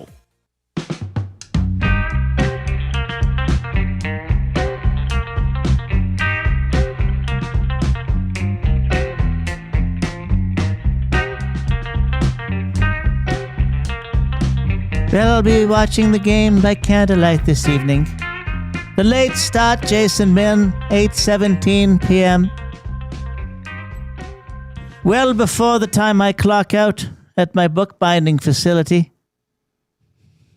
Go Oilers, go, as they say. Mr. Bookbinder, do you on nights like this? Do you maybe have an extra green tea? Oh, I certainly do enjoy green tea, Earl Grey tea, Earl White tea, any color of tea. Really, I drink, Mr. Milne. Is that what you? Exactly. I don't know if the bookbinder actually understands tea at all now after hearing that. Earl Grey. Isn't that who the Grey Cup is named after? Well, Earl Grey tea is named after Charles Grey, the second Earl Grey. Oh, there were many Earls of Grey. Grey Earls. Earls Grey. Earls Grey. The story goes that Lord Grey saved the son of a Chinese diplomat from drowning. Oh, incredible. And as a thank you gesture, the tea was created and gifted to him. Oh, wow. Okay. While the story is charming, Reid, it is likely a myth. Oh, jeez. As there is no evidence that Charles Grey ever visited China. That's totally false, everybody. Just forget we ever even said that. 780-218-9999, the River Cree Resort and Casino inbox. Don't forget about the Tap 25 happy hour, $5.25 drinks, all beers, including bottle and draft, import and domestic, select premium well highballs, and select premium wine served at Tap 25, Center Bar, Onyx, and the casino floor. Available Sunday to Thursday, 9 a.m. until 7 p.m. It was down and out for a while. It is working now. The text line was a little caboodled for a while, but now it's good. We had an interesting question come in on the River Cree Resort and Casino inbox. 780-218-9999. It's from Jason Stevens. Okay. I think it's a really good question. How do markets outside of Edmonton view Evan Bouchard? Are we just extremely critical here in Edmonton? Good question for buying or selling for Damon Bunting, a consistent top-producing realtor in the greater Edmonton area for over 18 years. He and his team would love to help you find that right home or make the move from your current home. Community-driven, he understands what it takes to make a difference in our city. Check him out, DamonBunting.com, Instagram handle, Damon Bunting Real Estate.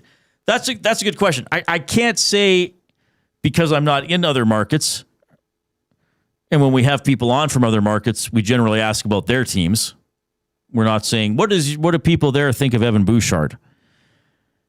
I think if you look at the stats, other markets would think, man, that guy gets a lot of points. Now, what is Bouchard's reputation? And then I would think this is around the NHL. Offensive defenseman, elite power play defenseman, great shot, but a downright clumsy and or incompetent defender, which is probably an extreme. I think that is an extreme, because do you think that side of Evan Bouchard's game is discussed as much outside of Edmonton? His deficiencies on defense? Probably. Yeah. I don't know. I don't know, because it takes an Oilers fan that watches Evan Bouchard play game in, game out, right, to realize, oh my, to start this season, it was not surprising if Evan Bouchard had one very bad turnover every game that led to either a goal or a grade A scoring chance. Right. Now, those have come down. He's playing much better and much more sound defensively. Yeah. But when you look at the stats and you see Evan Bouchard leading defenseman in scoring with 73 points, you say, man, I'd love to have a guy like that on our team. You know, Mex says not being selected to Team Canada gives you an indication of how other markets see Bouchard. Well, not other markets, how managers see him. Well, how the boys club at Team Canada views him. So what was the joke? What was the? I can't remember who said it. When who did Bouchard get 6 points against? Was that the? No, it wasn't the Capitals, was it? Which game was that? Remember, Bouchard had 6 points in that one game. I'll look it up. And at that point, Colton Barreco had 11 assists. He had 0 goals and 11 assists.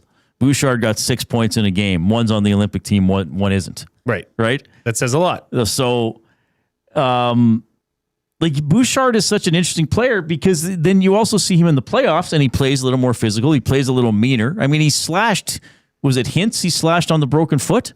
Like, if a guy did that to an Oiler, he would be hated forever in this city. Right, in the playoffs, right? Right. Washington, they won 6-5 in overtime. Right, He had 6 points. He had 6 points. Wasn't that game he got the hat trick? Had to have been. Because then Ekholm got the hat trick in the next game. That's right. Yeah. So I will just say this. When I first started, being involved in Oilers coverage and then eventually getting to host the broadcasts, there were a lot of people. This team needs a right shot power play specialist on the back end. They need a right shot power play quarterback. And now the Oilers have it, and he still sucks. Like, some people are just never going to be happy. Well, but the criticisms of Bouchard are valid, but the offensive stuff is really, really valuable. I mean, if a team were playing against the Oilers, okay, say the best defenseman on the Oilers had 44 points, and then you were playing against the team with Evan Bouchard and you saw he had 73, you'd be like, this guy has 30 more points than our best defenseman, offensive defenseman. Exactly. Why don't we have a guy like that? Well, and you could ask the same, you could take this argument to a different level or discussion and say, what if Evan Bouchard was playing in, I don't know, Chicago? Not a Canadian market. Especially Edmonton. Mm-hmm. It's not the easiest place to play especially if you're not producing. Would that change the outside opinion? Because there's not as much pressure. I guess Chicago's not exactly the best example, but you know what I mean. Right. I mean, I think here's the thing. There are offensive defensemen who defend better than Bouchard, and that's really why he gets criticized. Makar and Hughes being the two leaders, and they skate better than Bouchard, though I don't think he's a bad skater, but still, he's one of the best defensemen ever with the puck on his stick. He might be the best defenseman in the league with the puck on his stick, quite frankly. Hughes and Makar can transport it better. So this is why I say, I mean, sometimes I think you have to focus on what a player can do as much as what he can't do. And he does a lot to help the Edmonton Oilers. A lot. Well, do his offensive skills outweigh his defensive liability? I think it does. Quite a bit. Well, yeah, sure they would. Right? So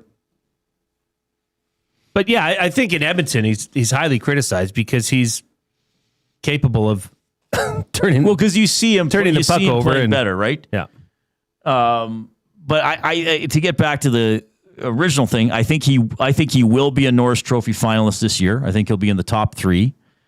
I don't totally know how other markets perceive him, but unless people are watching every Oilers game, which they're not outside of this. They're market. not. I mean, I don't watch every game of every other team. No. You try to watch as much as possible or see highlights and stuff. But I would think if the Oilers didn't have Evan Bouchard and he was on another team, they would covet Evan Bouchard to a degree. Like they didn't have a chance to draft Makar or Hughes or whoever. mean, they could have drafted other people when they drafted Bouchard. I think that's turned out to be a pretty good pick. James says, Steve Dangle and friends frequently like to make fun of Bouchard's defense on their show. Nugent Options says, I don't want to see 97 on the PK anymore. Well, I agree with that. I've said that all year. I'd sooner not have him on the PK or very selectively in certain situations. Like if they're behind, I don't really like him as a penalty killer. Well, Daryl in Port Moody says, being an Oiler fan here in Vancouver, Bouch is looked at as a defensive liability and not worth the offense. They don't get him in this market. Yeah, I mean, I don't know if I would consider Evan Bouchard a defensive liability anymore.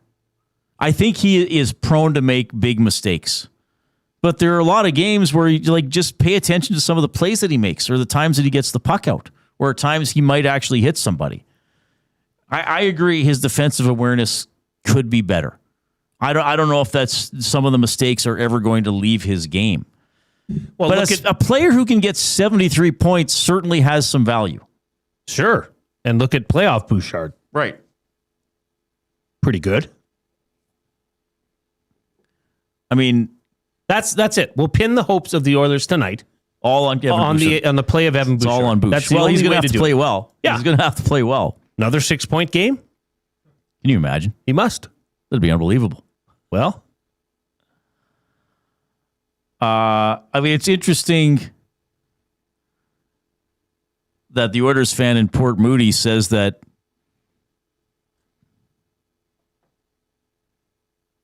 Canucks fans don't get him.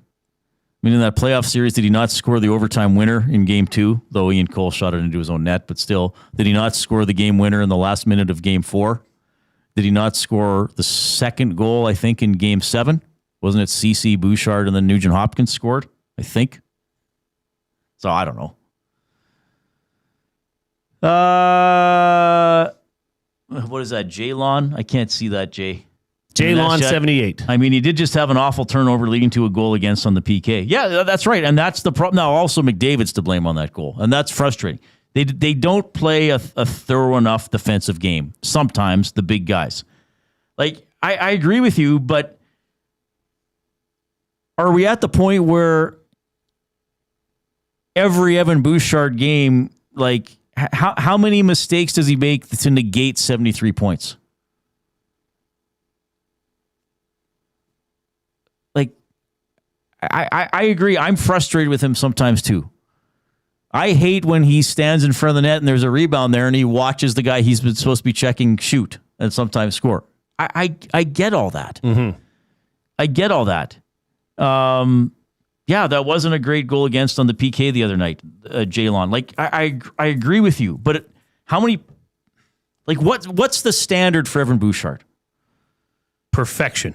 So that's the thing. If you want him to be perfect or only get points and play as much as he plays and never make a mistake, then you're never going to be happy with him. And this is what I was saying. Yeah, 13 years ago, you would have killed for a player like Evan Bouchard. True, but he doesn't get the benefit of the doubt because of his past, of his history as somebody that makes defensive gaffes. Right.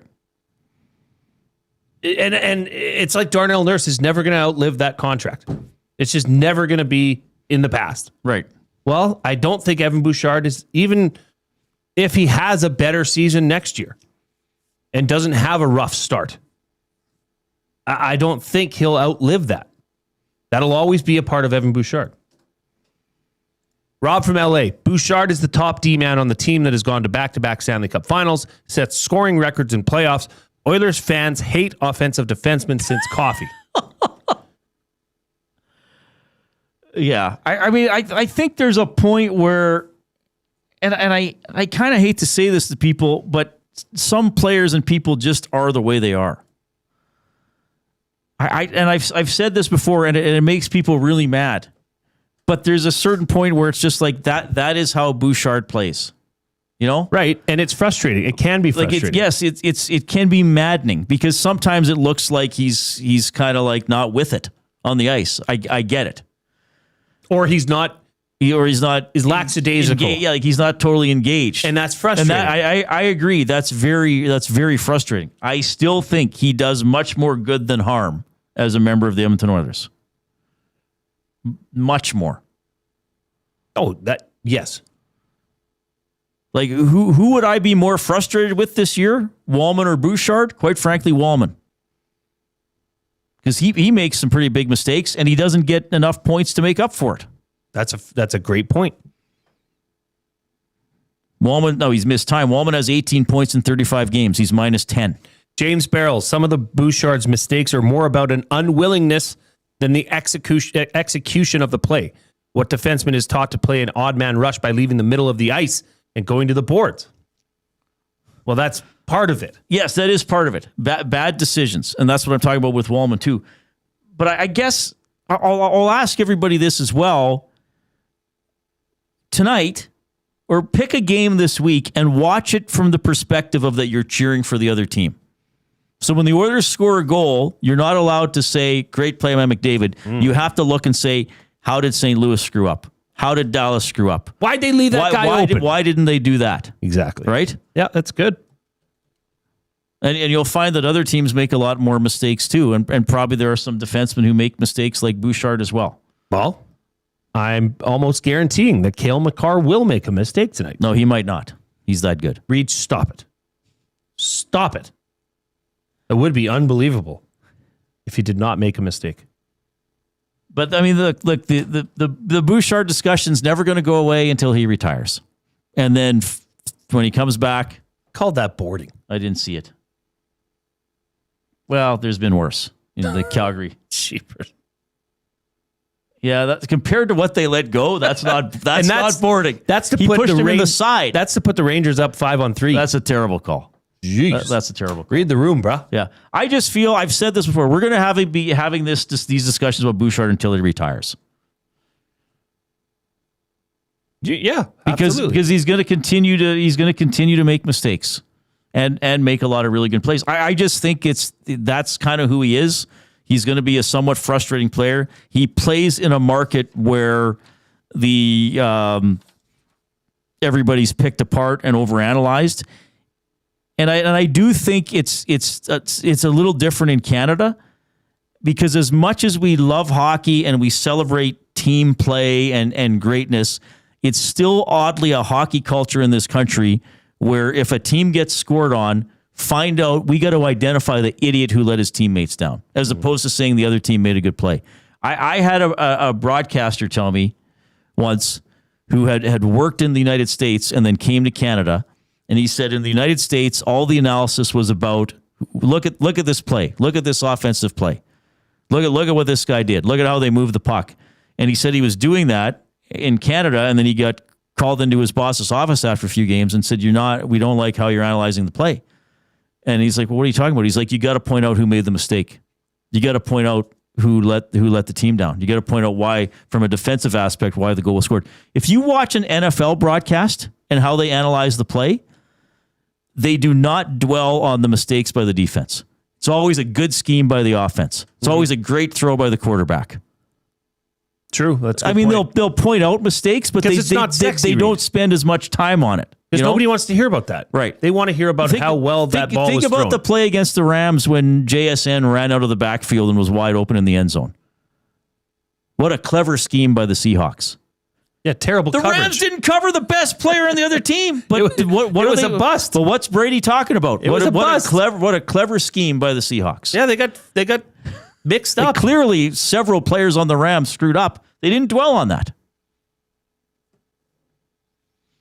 Barbershop Window says, that's why most Canadian broadcasters suck. Well, you can always count on Barbershop Window to have something positive to say, especially about broadcasters. 780-218-9999 is he the did River say Cree. most. Didn't say all. Yeah, well, that's still a pretty general statement, though. We're in the Canadian Brewhouse studio. How about this? You can get lucky at the Canadian Brewhouse this St. Patrick's Day. What? They're celebrating from March 13th to 17th. Enter to win a trip for two to Ireland and celebrate with green beer, Guinness, and Jameson shots. Don't miss the party at the Canadian Brewhouse. Incredible stuff. Rangers up 1-0 on the Flames. We have words of the day coming up.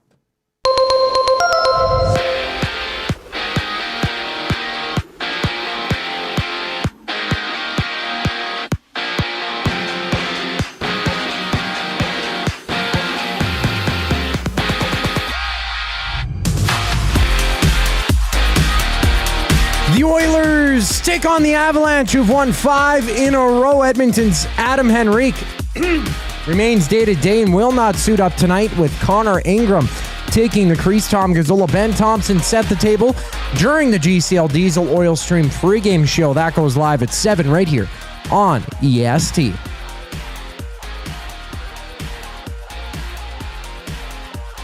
8 total games live in the NHL right now. Rangers up 1-0 over the Flames nearing the end of the opening frame. Alex Lafreniere on the power play. 16 goals for him on the season. Lightning also up 1-0 over the Blue Jackets under a minute to go in the first. And it's the Sabres with a 2-1 lead against the Sharks. 20 minutes played in that one. To the NFL, ESPN reporting that Romeo Doubs and the Patriots have agreed to a 4-year deal worth $70 million. And staying down south, the Raptors tip off at 6 o'clock to face the Rockets. 11 games around the NBA, few of which underway. The Hawks up 10-2 over the Mavericks early into the contest in early second quarter. Memphis with a 3-point lead over Philadelphia. In baseball, in just a moment, it'll be Canada and Puerto Rico matching up in the World Baseball Classic. They're in warm-up currently. It's Israel down 2-1 against the Netherlands, bottom second inning. Words of the day next here on the Reid Wilkins Show. I'm Zachary Kubish, and you're up to date. EST Afternoons. Is it possibly a team that's maybe on the outside looking in, but if they do get in, could do some damage? I will say the team that I am quite interested in is Anaheim. It's all really started to come together. Again, young, a really exciting brand, and now they've added, enough veteran presence. I just love the addition of John Carlson, longtime Washington Capitals defenseman. EST Afternoons, weekday afternoons 1 to 3, only on Edmonton Sports Talk. Your clear choice for Edmonton sports. At Firehouse Subs, our subs are freshly toasted, stacked high, and crafted to satisfy. Each sub is piled high with premium meats, melty cheese, and toasted to perfection. Firehouse Subs brings bold flavor to every bite, all served on a freshly toasted roll. But we're not just feeding Edmonton, we're fueling it. Dig into the brisket hat trick, piled with slow-smoked brisket and melty cheese. Or go to the Firehouse Subs fan favorite, the Hook and Ladder. Made to order with smoked turkey, honey ham, and Monterey Jack cheese on a perfectly toasted roll. With 15 Firehouse Sub locations across Edmonton and the greater area, it's easy to grab a hot and hearty sub close to home. Firehouse Subs. Hot, hearty, made to satisfy. Your home for live music and great performances is the River Cree Resort and Casino. Multi-platinum country superstars High Valley return to the River Cree Resort and Casino March 21st. Don't miss High Valley's signature fusion of contemporary country and traditional bluegrass. Tickets at rivercreeresort.com. River Cree Resort and Casino. Excitement. Bet on it. The road to the FIFA World Cup runs through Edmonton. See Canada Soccer's men's national team before they take on the world this summer. Canada versus Uzbekistan. June 1st, 7 p.m., Commonwealth Stadium. Tickets at Ticketmaster.ca. Hi there. If you're like me, you like to picture yourself in luxury, even though there's absolutely no way you could afford it. And if you can, well, even better. Thankfully, I picture myself in something that is luxury, but still absolutely affordable, like the all-new Mazda CX-90 from Park Mazda. With the new luxury features like facial recognition settings and quilted detail Napa leather seating, I can pretend to be comfortable with all of my proper settings activated without even touching the button, thanks to Mitch Lewicki and the great staff at Park Mazda. I like to picture Mitch Lewicki as a ninja fighting off evil samurai. Park Mazda, your dealer for life in Sherwood Park off Y Road, parkmazda.ca. Your brand deserves more than just a whisper, it deserves a buzz. At the Hive Product Marketing, they specialize in promotional products that bring the buzz. From eye-catching giveaways to unforgettable keepsakes, they got the perfect products to make your brand stand out and get noticed. Visit the Hive Product Marketing and let them create the buzz your business deserves. The Hive Product Marketing, the official merch partner of Edmonton Sports Talk. Visit them online at thehiveproductmarketing.com. Looking for a winning strategy for your retirement? Contact me, Joaquin Gage at K4 Financial, where expertise meets dedication. I will always look for a careful approach to your retirement, ensuring your financial future is secure. From tailored strategies to clear, actionable advice, I'm here to guide you every step of the way. Don't leave your future to chance. Get in touch with me, Joaquin Gage, today at k4financial.ca or email joaquin.gage@k4financial.ca to start planning for a brighter future and a more secure retirement.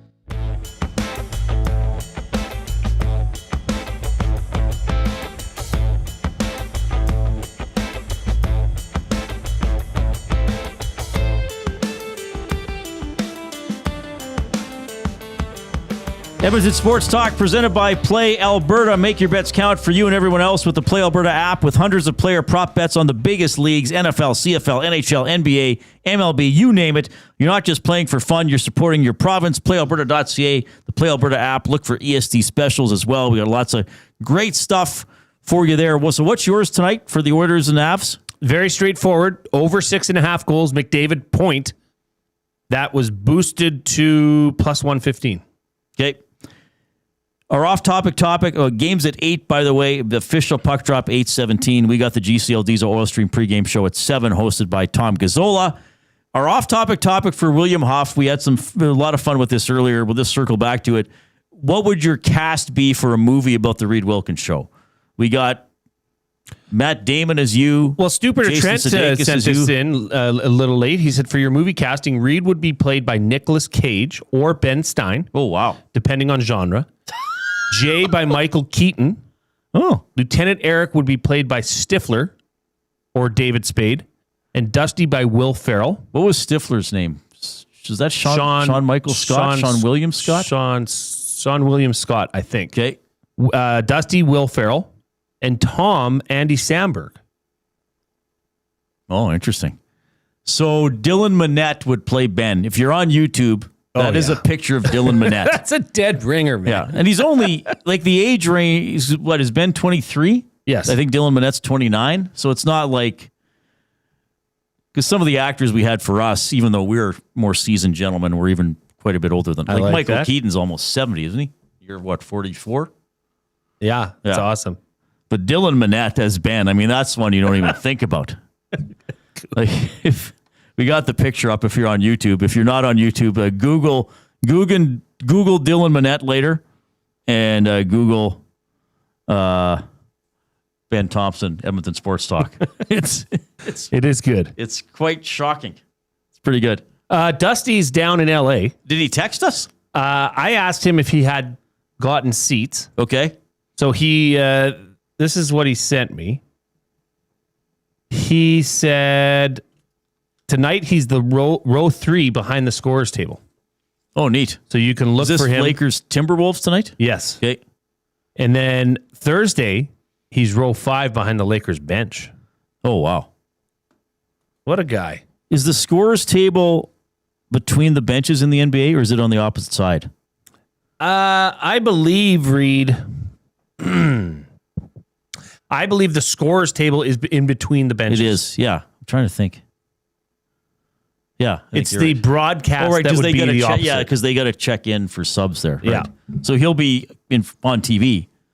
He should hundreds of times. I wonder how much Edmonton is he going to wear an EST? Gear. Oh, he's got to wear. He better be wearing EST stuff. It's his company, bro. Not that crappy LeBron stuff. Words of the day presented by the Edmonton Public Library. Their website is epl.ca. You can take books out of the library, take a lot of stuff out of the library. You can also get digital books. I got a Reacher book out on the Libby app, which I like to use. You know how much a membership is for the Edmonton Public Library? 0. Absolutely nothing. Absolutely nothing. Talk about low risk, high reward. A library membership. Yes. They also have their Intellectual Freedom campaign. Learn more about how EPL protects your freedom to read at intellectualfreedom.ca. The word of the day with Reid and Jay. Oh, I'm sorry. Did I break your concentration? What do they got to say? Say what again? Say what again? I dare you. Let's find out. English, do you speak it? Then you know what I'm saying. All right. Words of the day today.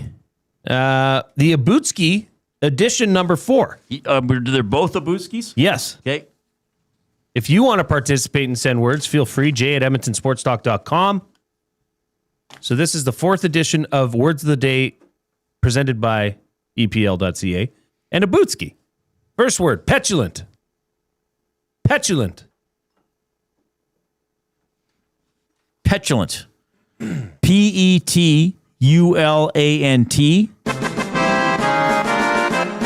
And I think this would sort of mean mouthy, disagreeable, defiant, as the petulant child argued with his parents instead of going to bed. 2 for 2. What is the exact definition? Someone who is easily annoyed, rude, and childishly sulky, especially over minor, trivial, or petty frustrations. That was more or less. I could have been more exact, but pretty good. Because here's the thing. Abutski does it right. Okay. He sends me the word. Right. He sends me what it is, adjective, noun. He sends me the definition, and he even supplies a sentence. Yeah, he's beautiful. Here's the sentence Abutsky used. He behaved like a petulant child and refused to cooperate. Oh, there we go. So how can I deny you your points? 2 for 2, Reid. Okay, good start. Second word of the day, haberdashery. Haberdashery. Okay. Haberdashery. Haberdashery. HABERDASHERY.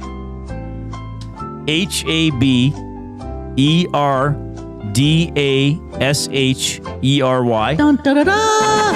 Haberdashery is a hat shop. Sorry? It's a hat shop. A chapeau store. No? It's not just hats. Oh, crap. Hats and crap? Well, sure. Hey, we got your hats and crap right here. Well, there's 2 definitions. He's given one in British and he's given one in American. So let's work on the one in American that you're very close to. It's a accessory store? He said, well, yes. But what variety? Specifically. For men. Yeah, okay. So I lost a half point. I'll give you a 0.8. So, oh, wow. 3.8 out of 4. A haberdashery, British definition, sewing notions like needles, buttons, or thread. American English, it's a shop selling men's clothing and accessories. So, modern measure is an example of a haberdashery. Okay, I thought I for some reason I thought it was just hats. Oh well, That would be a well. hatterdashery. All right, enjoy the Oilers and the Avs. The stream resumes at 7 with Tom Gazzola and the GCL Diesel Oil Stream pregame show. He's on after the game for the postgame show. On behalf of Zachary Kubish and Jason Milne, I'm Reid Wilkins. Enjoy the game.